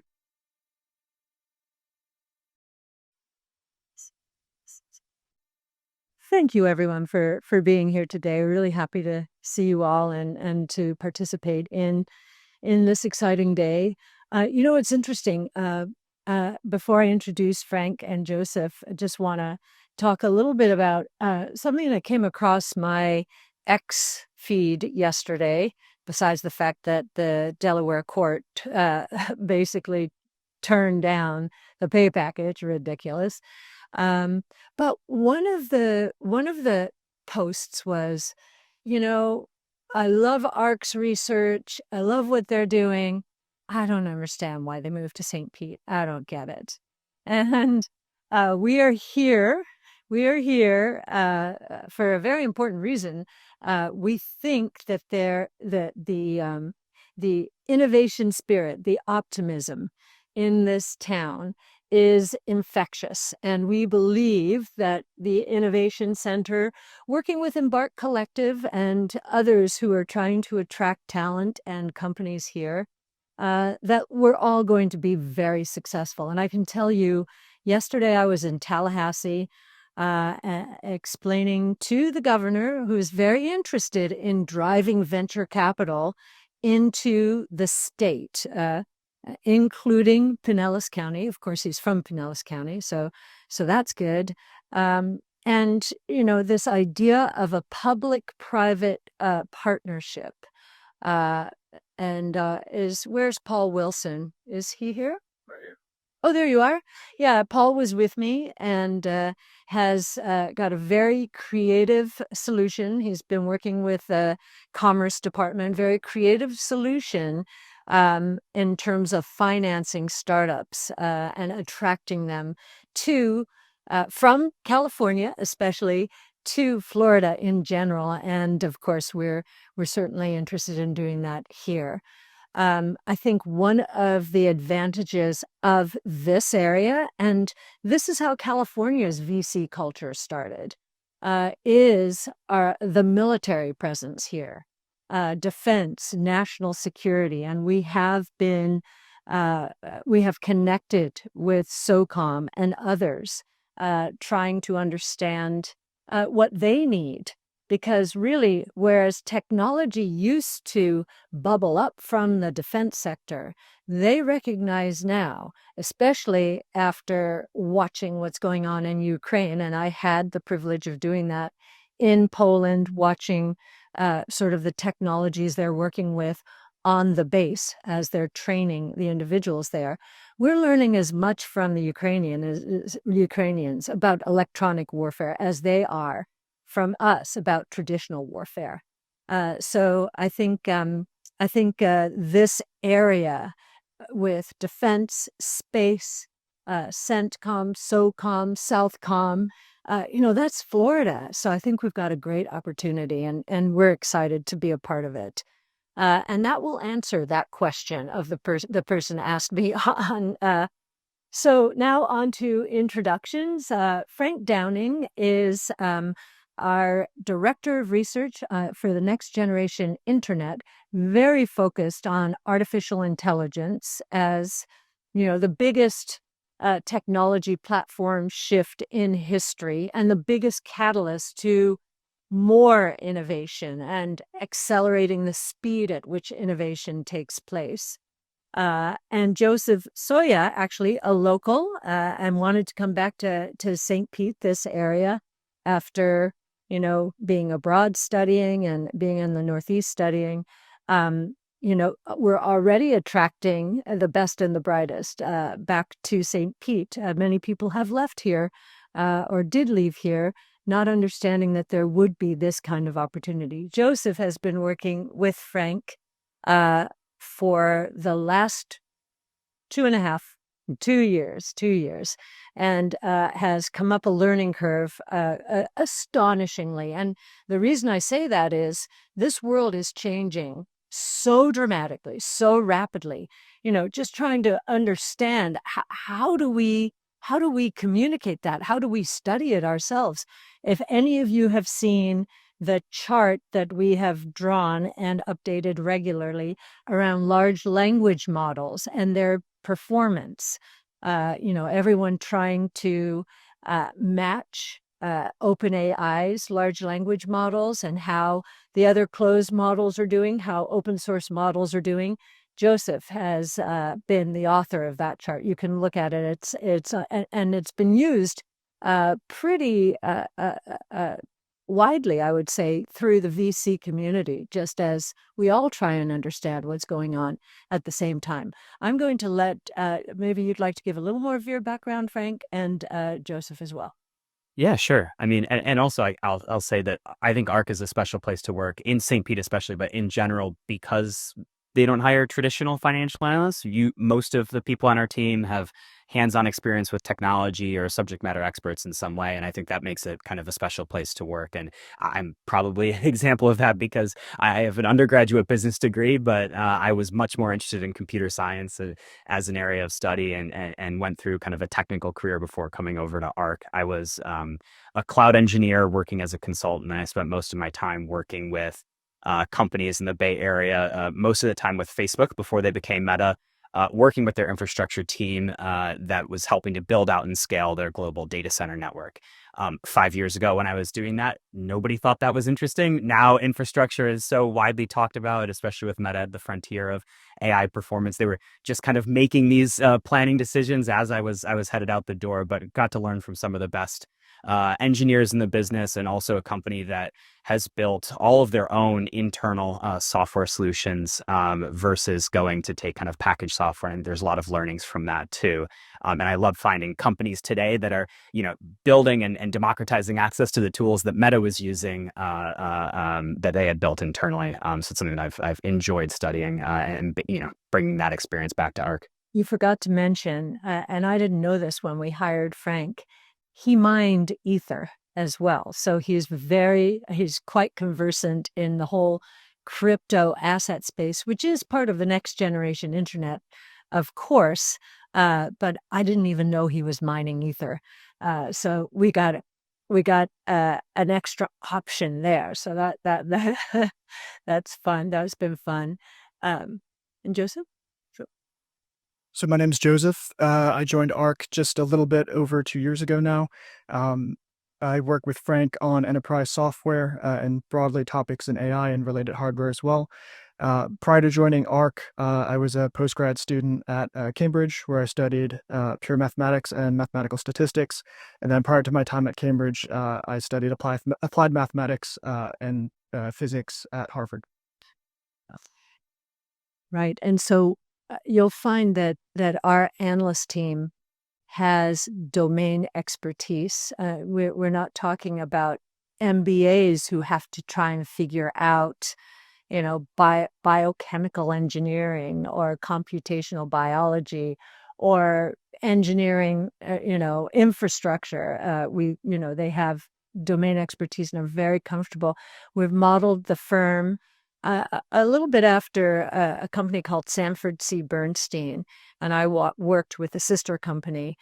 Sandy Bernstein, the founder, basically said, it's much easier to teach rocket scientists, and I would use other careers these days, although rocket science definitely is part of the mix. It's much easier to teach them how to read and model financial statements or do financial analysis than it is to teach MBAs rocket science. So that's philosophically why we've set up the company the way we have.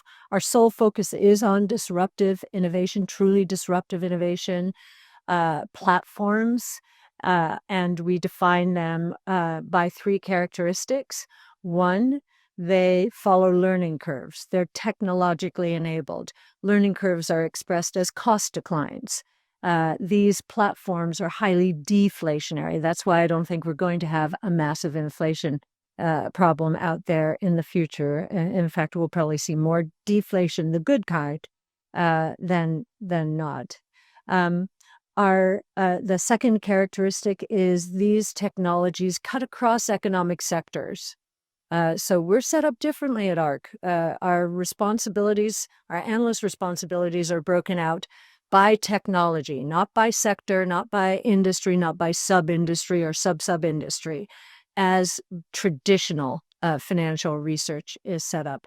The third characteristic is these platforms are launching pads for more innovation. So in the multi-omics sequencing space, and I know there was some, there were presentations on genetic testing and research and so forth. Without sequencing technologies, which is the foundational platform, we wouldn't have CRISPR gene editing. If we couldn't find mutations in the genome, we couldn't edit them out. The 5 innovation platforms include multi-omic sequencing, robotics, energy storage, artificial intelligence, and blockchain technology. So 5 major platforms. They involve 14 different technologies. That's how we've set up our research team. Our research, many people know us for our top-down research, sizing market opportunities based on these learning curves, how quickly costs will fall. But we are as bottom-up stock research driven as any other team you will find out there. And I think one of our calling cards, as more and more people understand these platforms, is the convergence among them. So I know there was an autonomous presentation today. Autonomous mobility is the convergence of 3 of those major platforms. Robotics, autonomous vehicles are robots. Energy storage, they will be electric. And AI, they'll be powered by AI. So with that as the background, I'd love to kick this off, ask Frank and Joseph a few questions, and then we'll open it up for Q&A, if that's okay. Okay, so maybe since I just I teed up this cost decline, which is the heart and soul of what we do, that's the starting point. Maybe you can talk about that in terms of AI. Yeah, sure. I think, and it's a topic that's front and center with in everybody's minds. And one of the first projects I worked on after I joined ARC, actually, which was, how we've built cost decline models to model the falling costs of electric batteries that would enable EVs to scale much quicker than the market expected. How are costs falling in AI, and can we draw similar conclusions to that? And so there's multiple different lenses you can take when looking at this, and there's various ways that costs are falling, and they're falling really incredibly quickly as we dug into it, both on the hardware side versus software algorithmic improvements, and on the inference side versus the training side. And really the first lens that we looked at this through was using Wright's law, which is a derivative of Moore's law that is a function of cumulative units produced or production versus a function of time. So Moore's law estimated that the cost of semiconductors would fall roughly by half every 2 years. And we've used Wright's law to look at the training cost declines in AI. And in doing so, found that based on the cumulative units of production, NVIDIA's progress they've made on their data center focused accelerators, that the costs, well, when we measured this 3 years ago, we're falling 60% per year. And then we upped it to, I think, 65 or 70%, and now it's 75%. So it's something that, the general consensus is Moore's law is falling behind. Just looking at transistor count, I think we're looking at the much broader system and applied use case for this technology. And there, the cost declines are going twice as fast at Moore's law as Moore's law, where they're falling in half every 6 months. I guess that's even faster than twice as fast, falling in half every 6 months rather than every 2 years. And that's enabling all the innovation you're seeing in AI today. I think a good example that, I don't think you've heard this number, so I'm interested to see your reaction to it. But if you take GPT-3, which is the foundation model that eventually powered the ChatGPT version that launched in 2021, that cost about $4 million for the final training run for OpenAI. So that's something that a well-funded startup could pursue. But if you walk that 75% cost decline back 5 years, 5 years of a 75% cost decline per year is 1,000x drop in price, which means that what they built in 2020 would have cost $4 billion in 2015 as costs have been coming down. So something that a well-funded startup can do, possible in 2020, that even some of the largest tech companies might not have even tried to do in 2015. And I think we've seen that cost decline continue and focus shift from training to inference. So not just building these models, but actually using them in production use cases. And that's what ultimately we need to create real business value out of this technology. And those costs are falling extremely quickly as well. So I'll hand it over to Joseph maybe to talk through that. Sure. So, like Frank mentioned, the costs to train these models are falling significantly, but the cost to actually run these models is declining even more rapidly. So, what we've observed over the past couple of years, starting in early 2023, is that the cost of a model like GPT-4 has declined roughly 90%, and that's between early 2023 and early 2024. So, the initial cost for GPT-4, which was OpenAI's flagship model at the time, was about $75 per million tokens, and that fell to about $7.50 per million tokens over the course of a year. Since then, OpenAI has released a new model, GPT-4o Mini, which is still highly performant and drops price by another order of magnitude down to about 26 cents per million tokens. So we're seeing in excess of 90% cost declines year on year for the cost of actually running these models. And another way to illustrate that is if we go back to ChatGPT, the original version of ChatGPT. If you want a model that's equivalently performant to the model that powered ChatGPT, you can now find it in something like Google's Gemini 1.5 Flash, which is about 850 times cheaper to run than the original version of ChatGPT. Not only is it 850 times cheaper, but it's also about 20 times smaller, more than 20 times smaller. And it's approaching the size where you could get pretty close to running it on a device like a laptop or a phone, especially if you reduce the size slightly more through a process called quantization. So we're already approaching the point where you can get ChatGPT levels of performance at basically free costs on something that could fit on a device like a cell phone. It's kind of crazy, isn't it? Yeah. So as we've done more and more work in terms of AI, certainly NVIDIA has the spotlight. I think many people understand that story. It's very important to the movement and is priced accordingly and should be. It should be. But we backed up at one point and said, all right, if NVIDIA is worth 2 trillion or 3 trillion or 3.5 trillion, then it must be enabling other companies in a very important way. What they're doing must be very valuable, and we must see that in other companies. Palantir is about a $150 billion company. Alex Karp, the CEO of Palantir, believes that it will be the largest pure-play AI software company in the world. And we're beginning to understand more and more how this could be so. So maybe you want to take Palantir? Yeah, sure. And I think it's a good example of one of the things that I saw at Meta that was, I think, helpful in learning how some of these large tech companies are working with software. And they built all of their own custom software that was really purpose built for their business needs. And they had this foundational data layer that was really important to take business concepts and make them highly leverageable across different domains and business units. And I would describe Palantir really as democratizing access to that type of data platform for the rest of the enterprise world. It's a data integration platform that allows not just advanced analytics that can help generate insights, which I think is what a lot of analytics tools do, but actually use those insights to write back to the source systems where data is originating from, or maintaining that source of truth data within the platform itself. To take actual action on that data. And that's how you build kind of a closed loop automation that actually progresses the business forward at a rapid pace versus just having an insight and then having to go out of context to implement it. A simple example is a distribution company looking at where their inventory is held in facilities across the country. And you can use any analytics tool to see, based on the demand, if you have inventory allocated appropriately or not.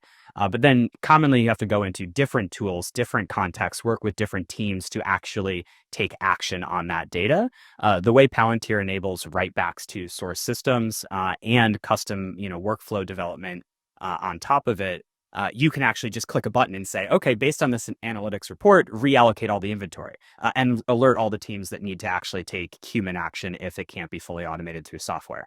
And that's a very simple example, but it scales up generalizes very nicely to integrating generative AI into workflows, because for these models to go from kind of simple assistance to actually helpful agents is the new buzzword that can actually take action on data. They need to be connected to be informed of the enterprise data, and then also enabled to take action on top of it. So that's one of kind of the core things that I think is driving their growth and has led them to stand out from the rest of the public software universe, I'd say. And some of the productivity examples are quite amazing.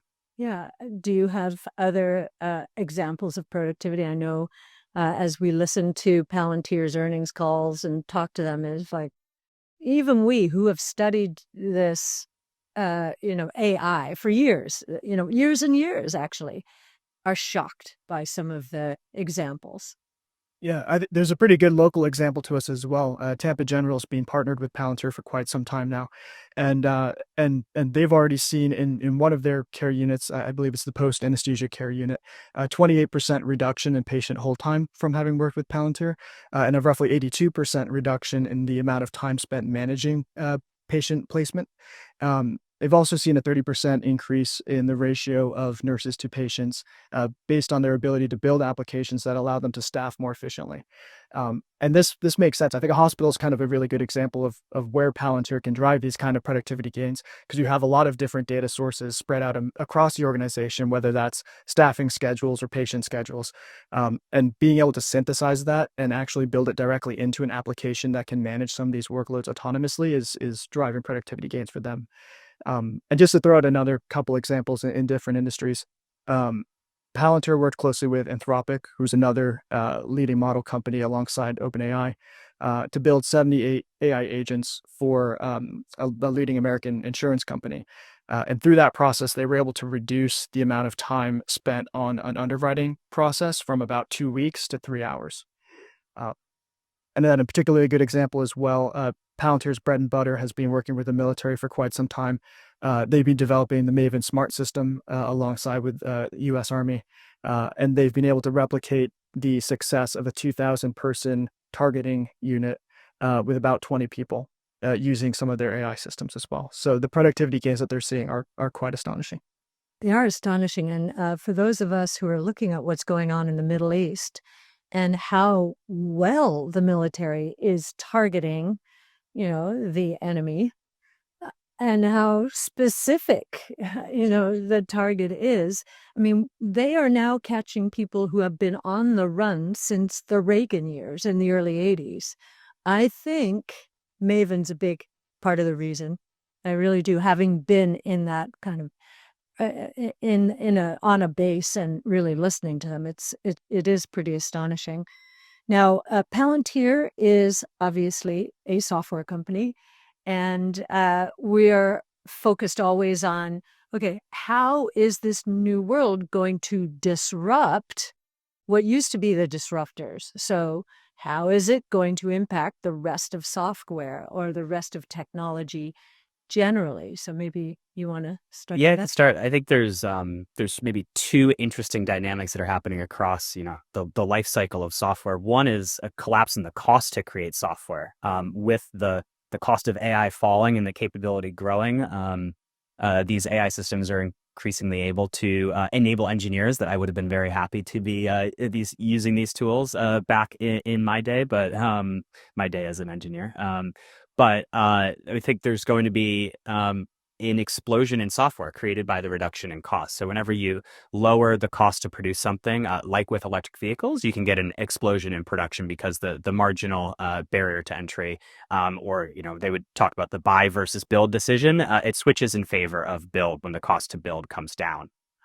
With that proliferation for existing software companies, I think it turns into a lot of competition and competitors moving very fast. So I think the companies that embrace this technology, add it into their software development lifecycle, will be able to at least keep up. And if you don't, you'll fall behind.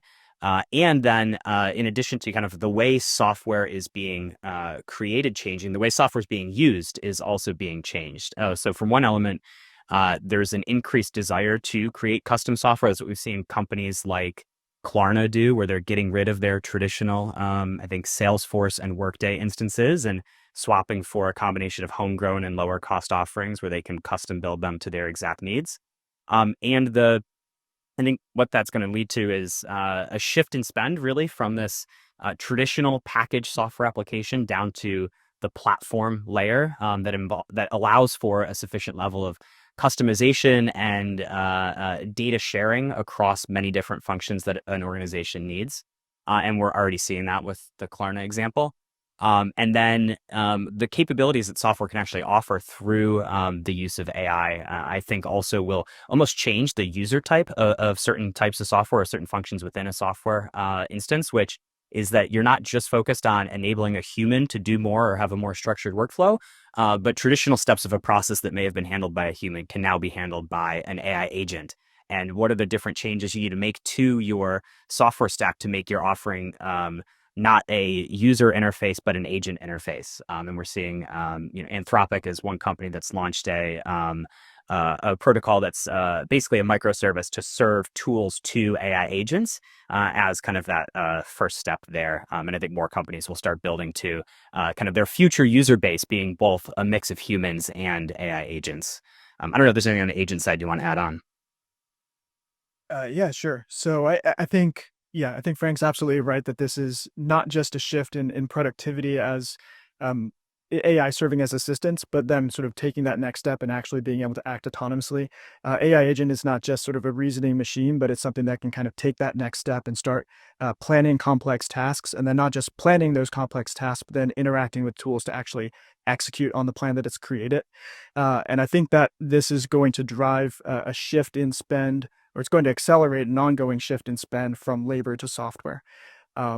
Just kind of crystallize that with an example. We think right now the cost of customer service support in the United States, it's probably somewhere around $100 billion if you think about the labor spend on that. We think that as AI customer service agents get more and more proficient, that eventually could shift towards roughly $70 billion in software spend instead, as AI customer support agents and the spend on those start to displace existing spend on labor, driving ultimately roughly $30 billion worth of savings to the enterprises or to the end consumer. And as I was touching on earlier, the cost of actually serving AI agents is declining pretty dramatically. So if those cost declines continue to hold, in the long run, it won't cost $70 billion to replace that. And more of that $70 billion of software spend will eventually turn into increased savings for either the enterprise or continued profit for those who are actually facilitating the AI agents themselves. So we think that's exciting to see, and it'll be interesting as well to see the way that we measure performance on those as well as we shift from sort of a AI assistant framework to an AI agent framework. All right. And the last question I will ask, and then we'll open it up for Q&A, is, you hear about foundation models, and as I mentioned before, Joseph has been mapping out the performance by model. How do we make sense of this? You hear a couple of things. The cost declines you just described, coming down to very low levels, and they're increasing access, right? But then you hear about how much it costs to be at the bleeding edge. And it costs so much. And that's why there's been so much venture capital activity around the large language model space. Some investors think LLMs will be commoditized. And so is all of this investment going to go up in smoke? Others say, no, this is winner take most, and these are going to become extremely valuable companies. So, take it from there, Frank. Yeah, it's a big question. It's something we think about a lot and are constantly debating internally and externally. But I think when you step back and think of what we're doing, we're with generative AI is digitizing intelligence. We're trying to digitize parts of a human intelligence, and we don't think humans are going to be fully replaced. We think they're going to turn into superhumans that have significant capabilities that are augmented because of AI. And if you look at the trend. Just over 3 years, we've gone from models that can do most high school level tasks to models that can do college level tasks, or at least pass college exams. And the latest models now can solve some PhD level reasoning questions. So the capabilities continue to advance as the costs are coming down, and the investment needed to push the frontier higher keeps going up. And so I think we're going to see multiple things in parallel. One, it's increasingly hard to keep up. And so I don't think you're going to be able to continue funding a long tail of companies that are trying to just do the same thing, which is invest $1 billion and train a slightly better model. We've already seen some consolidation, and I expect that to continue. And then I think we're going to see a shift of, okay, all of these benchmarks are great, but how useful is this in a production environment? And what kind of system can you build on top of the model? So I don't think building just a model is going to be enough. You need to actually have a product that you're selling that takes the model and put it into context. And I think that agents are one of those examples of taking a model and turning it into a product that the foundation model companies like OpenAI, Anthropic, xAI will do as the most natural path to commercialization outside of just giving away their access to their API for a cost. And then there will be a large market for the companies that are building these agent systems or systems that serve agents as well. But I think it's easy to get lost in all the nuances of the benchmarks and the competition. But I think we try to focus on that long term and is this massive unlocking capability going to be valuable or not? And I think it will be. And maybe the analogy to the cloud. The cloud has become very commoditized in terms of the tools, but these are now some of the most valuable companies in the world. Do you want to? Yeah, exactly. I think that's right. I think when Amazon launched AWS, a general tone was, well, anybody can buy servers and rent them out. This is going to get commoditized very quickly.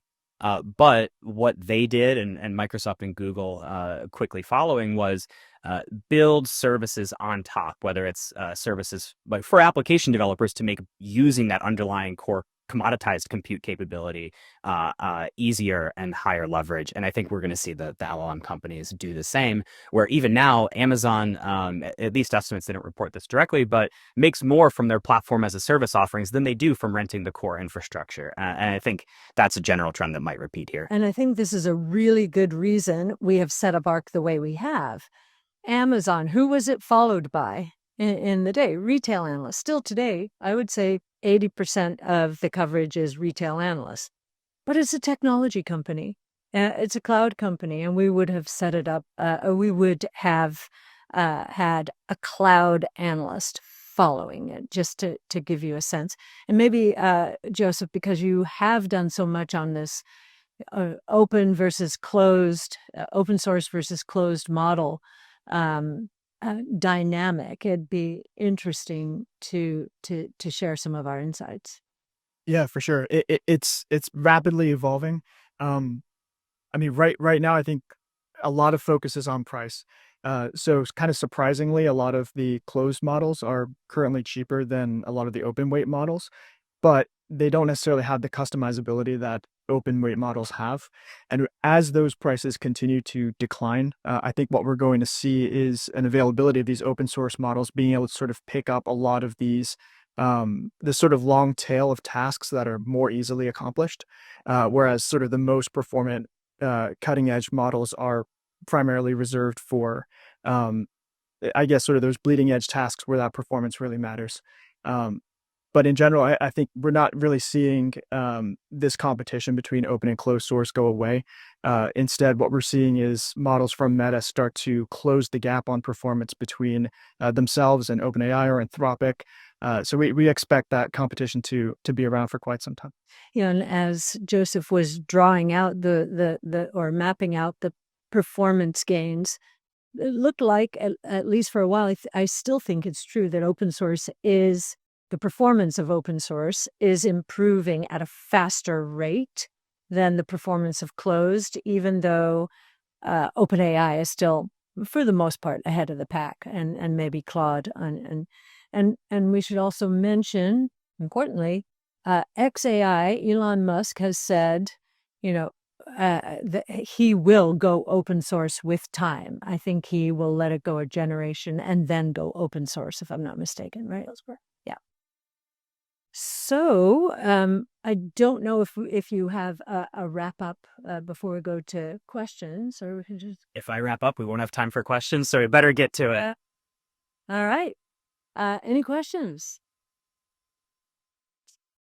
So I'm curious, you will find about being wishing you had some of these tools as an engineer. Are you guys utilizing any of these tools, and what are you leaning more towards in your organization now?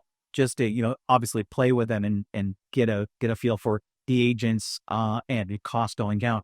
How are you guys utilizing it personally? Yeah, I use them all day long.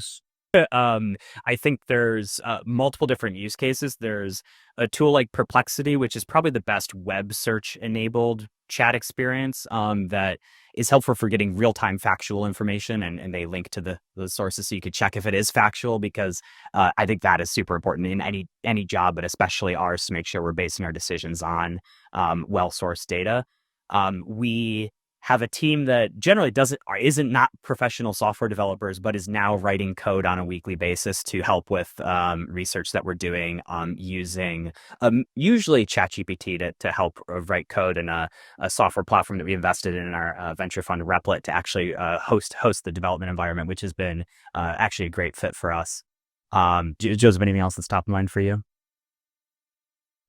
Only to call out that we're still seeing a lot of fierce competition between the different models for different tasks. So Anthropic, for example, is generally preferred. I mean, I think we're impressed internally with the results that we've seen using Anthropic for coding, and that's been validated elsewhere as well, where we're seeing a lot of developers shift towards Claude. Yes, Anthropic's model, Claude 3.5 Sonnet, the newest version of that.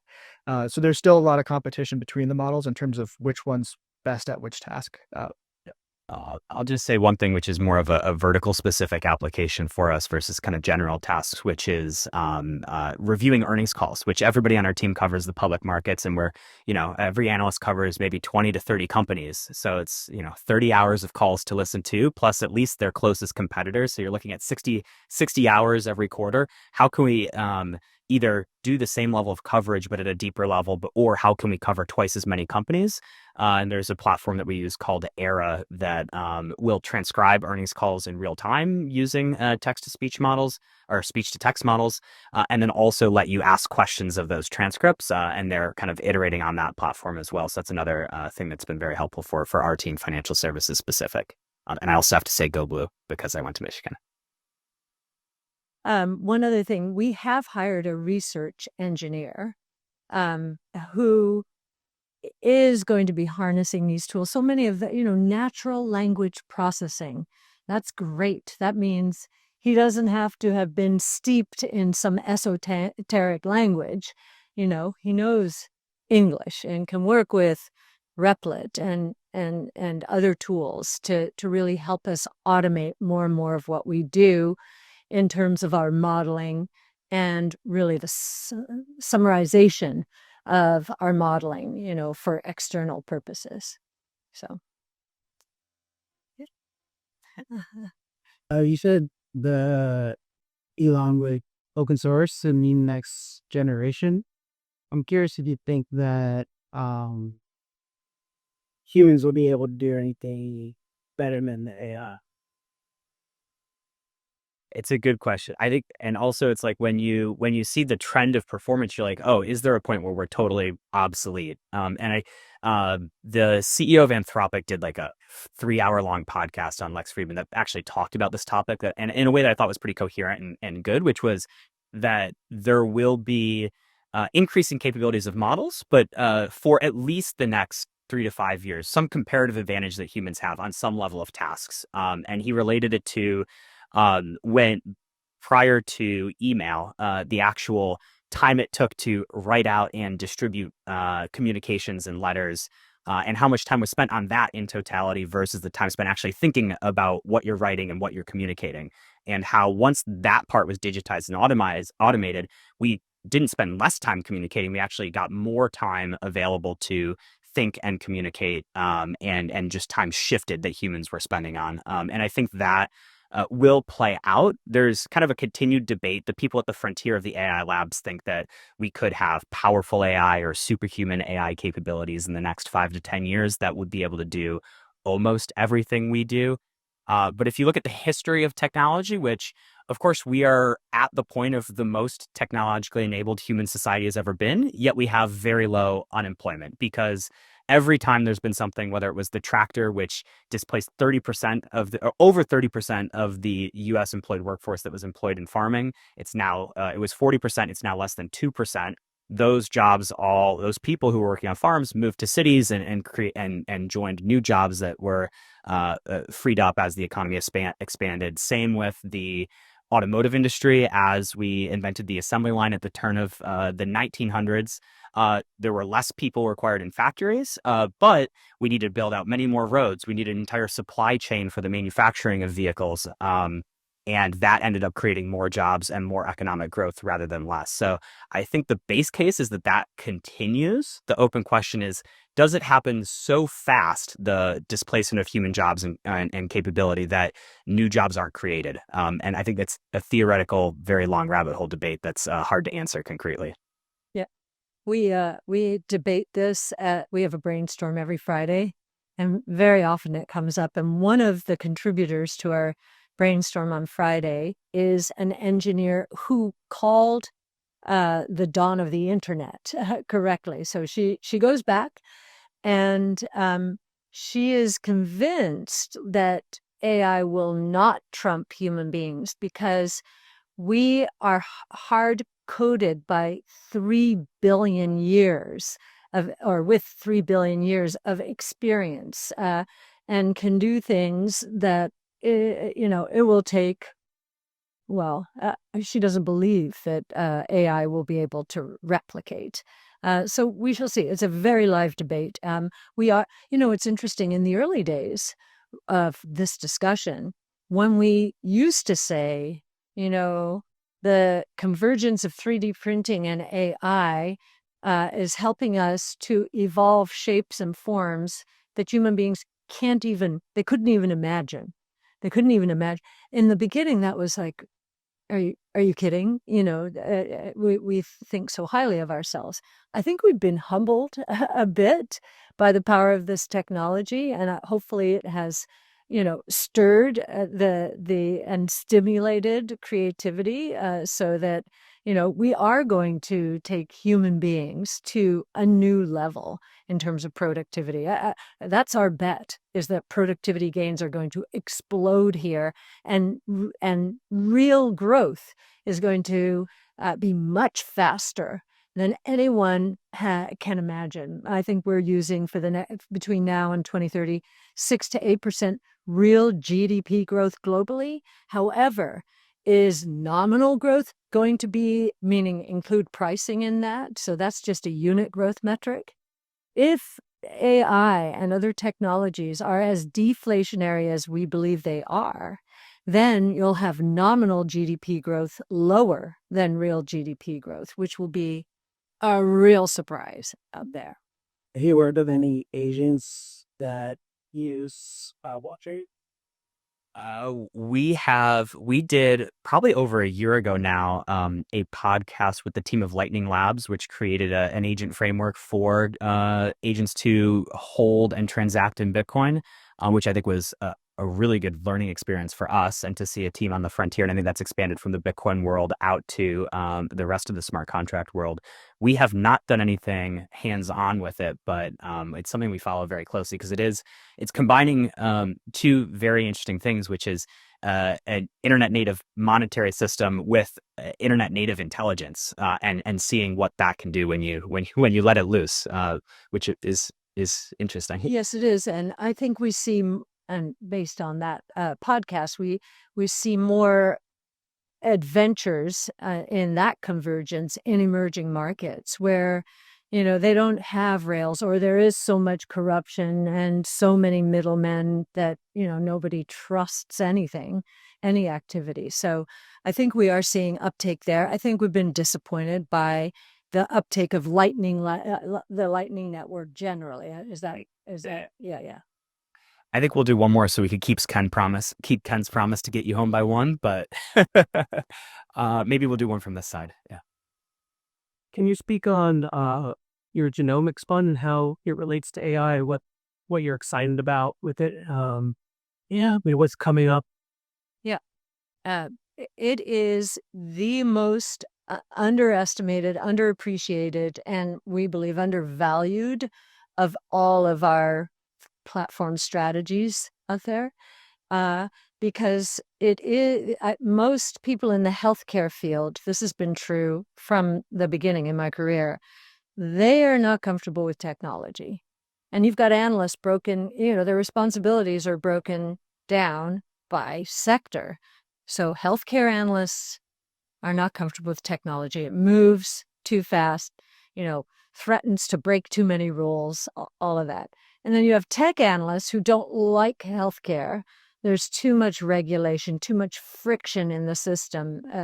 You've got not only the FDA approvals, then you've got reimbursement. So it's really hard. But it probably is the most profound application of AI. So we do believe that the convergence among various sequencing technologies, including single-cell sequencing, which has been trashed in the market. 10x is the poster child there. Sequencing technologies, artificial intelligence, and CRISPR gene editing. That convergence is curing disease. We don't have to say will. It already is curing disease.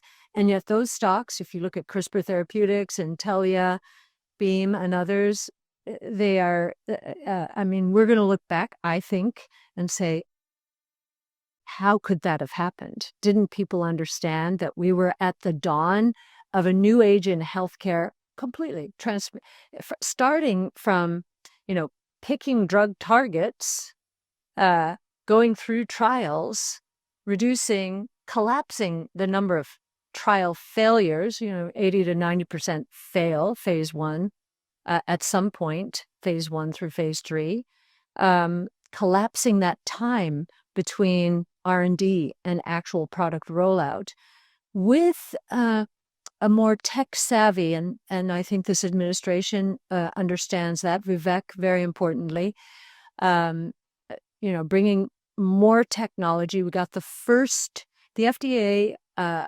approved the first piece of software for Tempus AI, which that in itself already was a big breakthrough under a tough regulatory regime. We're about to see explosive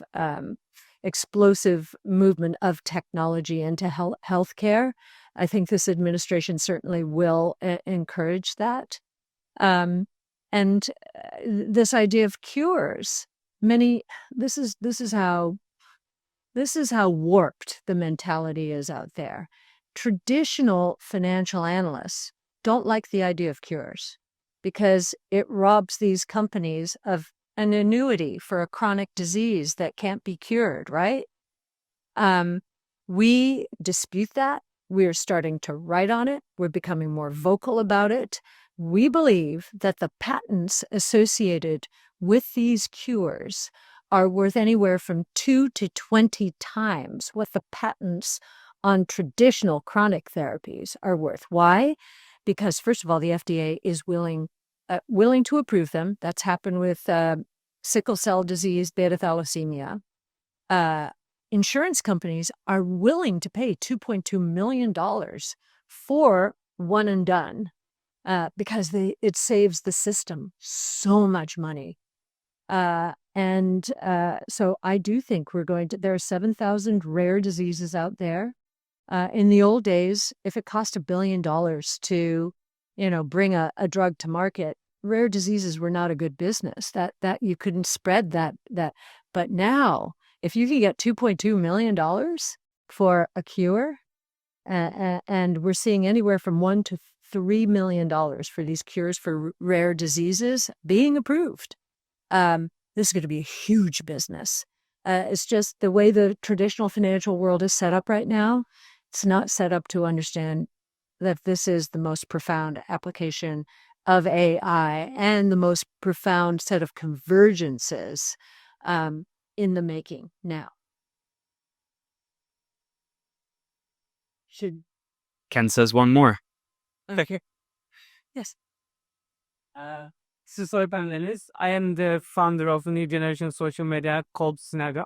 So I would like to ask for the investment companies, why is it so difficult to get the investment for the new startup social media apps? Even for example, for us, we give such a solution with the AI technologies and blockchain technologies included. And the solutions we give for these days, we believe one of the most difficult stuff for the AI, which brings us these days to say contents. So, for example, we give a solution to the contents filter that's that describes which content made by the AI or made by the humans with a blockchain technology, a web blockchain technology included. And even we use this kind of solutions when we speak with the investment companies, it's so hard to get under the Starbucks social media titles. I would like to consider, even by the way, when you look at the previous, like last couple years for Clubhouse and the burial, such a social media ad, which is easy to pop up to take to you and use the info to their accounts. So there's such a nice way for the investors to take their attention to invest to these kind of companies and to get the really very big profits, which is a short period time. Even like not investing on the marketing, like not buy words, you can we get the some social media, such a one of the most popular social medias in the world. So I consider why is it so hard to take the attention of the residual fees with the startup? Yeah, I'll take a stab at it. If Nick was here, who covers consumer internet, he'd give you probably a much better answer than I will. But I think there's a challenge in one part in communicating the cold start problem of how you actually build a social network and get kind of a viral mass that kind of gets you to escape velocity that will actually grow to sufficient size to support whatever monetization mechanism you're thinking, whether it's advertising or other.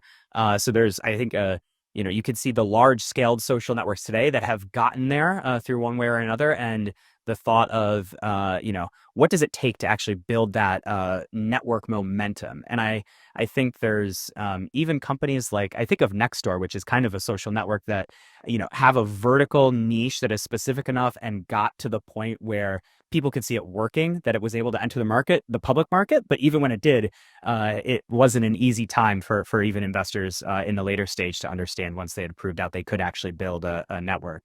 The other thing is, I think people have felt burned by how much companies like Meta see a good feature and they just copy it. And so with the cost to create software coming down so much, what is a durable moat that a company, one of the large scaled social networks, can't copy or buy? And maybe the goal is to be bought out by one of them. But I think that's a challenge in people's heads of, okay, well, can Meta set a team of 100 people and copy this in a weekend?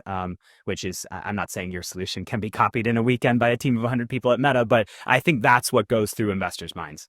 Yeah, and I think they're related. Those two are related. If there's something about your network that is, you're doubling every month, or that's what these VCs will pay attention to. If you have proof that for some reason, your idea is taking off and the metrics are there to support it, you will get attention. It's just, as Frank says, getting to that, escape velocity. You don't even have to get to escape velocity, which is, millions and millions. But if you are doubling every month or tripling or whatever the metric is, they will look and then they'll decide, okay, will Meta copy this or not?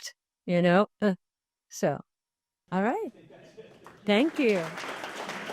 All right, thank you very much. I want to thank the audience. I want to thank our corporate champions. I want to thank our board members and Rob Kapusta joined us a little bit late, but everyone in the community that has come in to help and support these companies. My challenge to you now is, given what you've heard and the companies, what they're doing, how can you help them? How can you, through your network, as a customer, as a potential angel investor, someone who could just make customer connections for them, can take the 8 companies that presented today and get them to that next level. So if you found something interesting, reach out to the founders, reach out to me, network with these people, and help them get to the next stage. With that, I'd like to invite the founders up for a class photo, up to the front. Come on, you can do it. But I also want to talk a little bit about what we've got going on in the beginning of 2025. So applications are open for the Q1 Accelerator. So we'll be doing another B2B Accelerator in Q1. Prior to that, we're going to run an evening event called Idea Sprint Bootcamp. So for any company that's always wondered about, should I attend an accelerator? Should I be part of one of those companies or one of those programs? We're going to run an afternoon event for people to come in and try out the accelerator, to get to know what it is you go through the accelerator and to see if it's a good fit for you. Even if you're not a good fit for the accelerator after that program, you will know what you need to work on. You'll walk away with some homework on what it means to do customer discovery, what it means to find product market fit, what it means to be investor ready if that's the path you're going to be going down, or if you're just going to bootstrap for a long time to get that escape velocity and be attractive at the right time to the investor community. But with that, I'd like to thank you all for coming out. I appreciate your attendance at these events. And if you're interested in participating in the Accelerator or any of our programs going forward, please contact me, Tonya, Haley, Cassidy, and let us know what we can do for you. Thank you very much.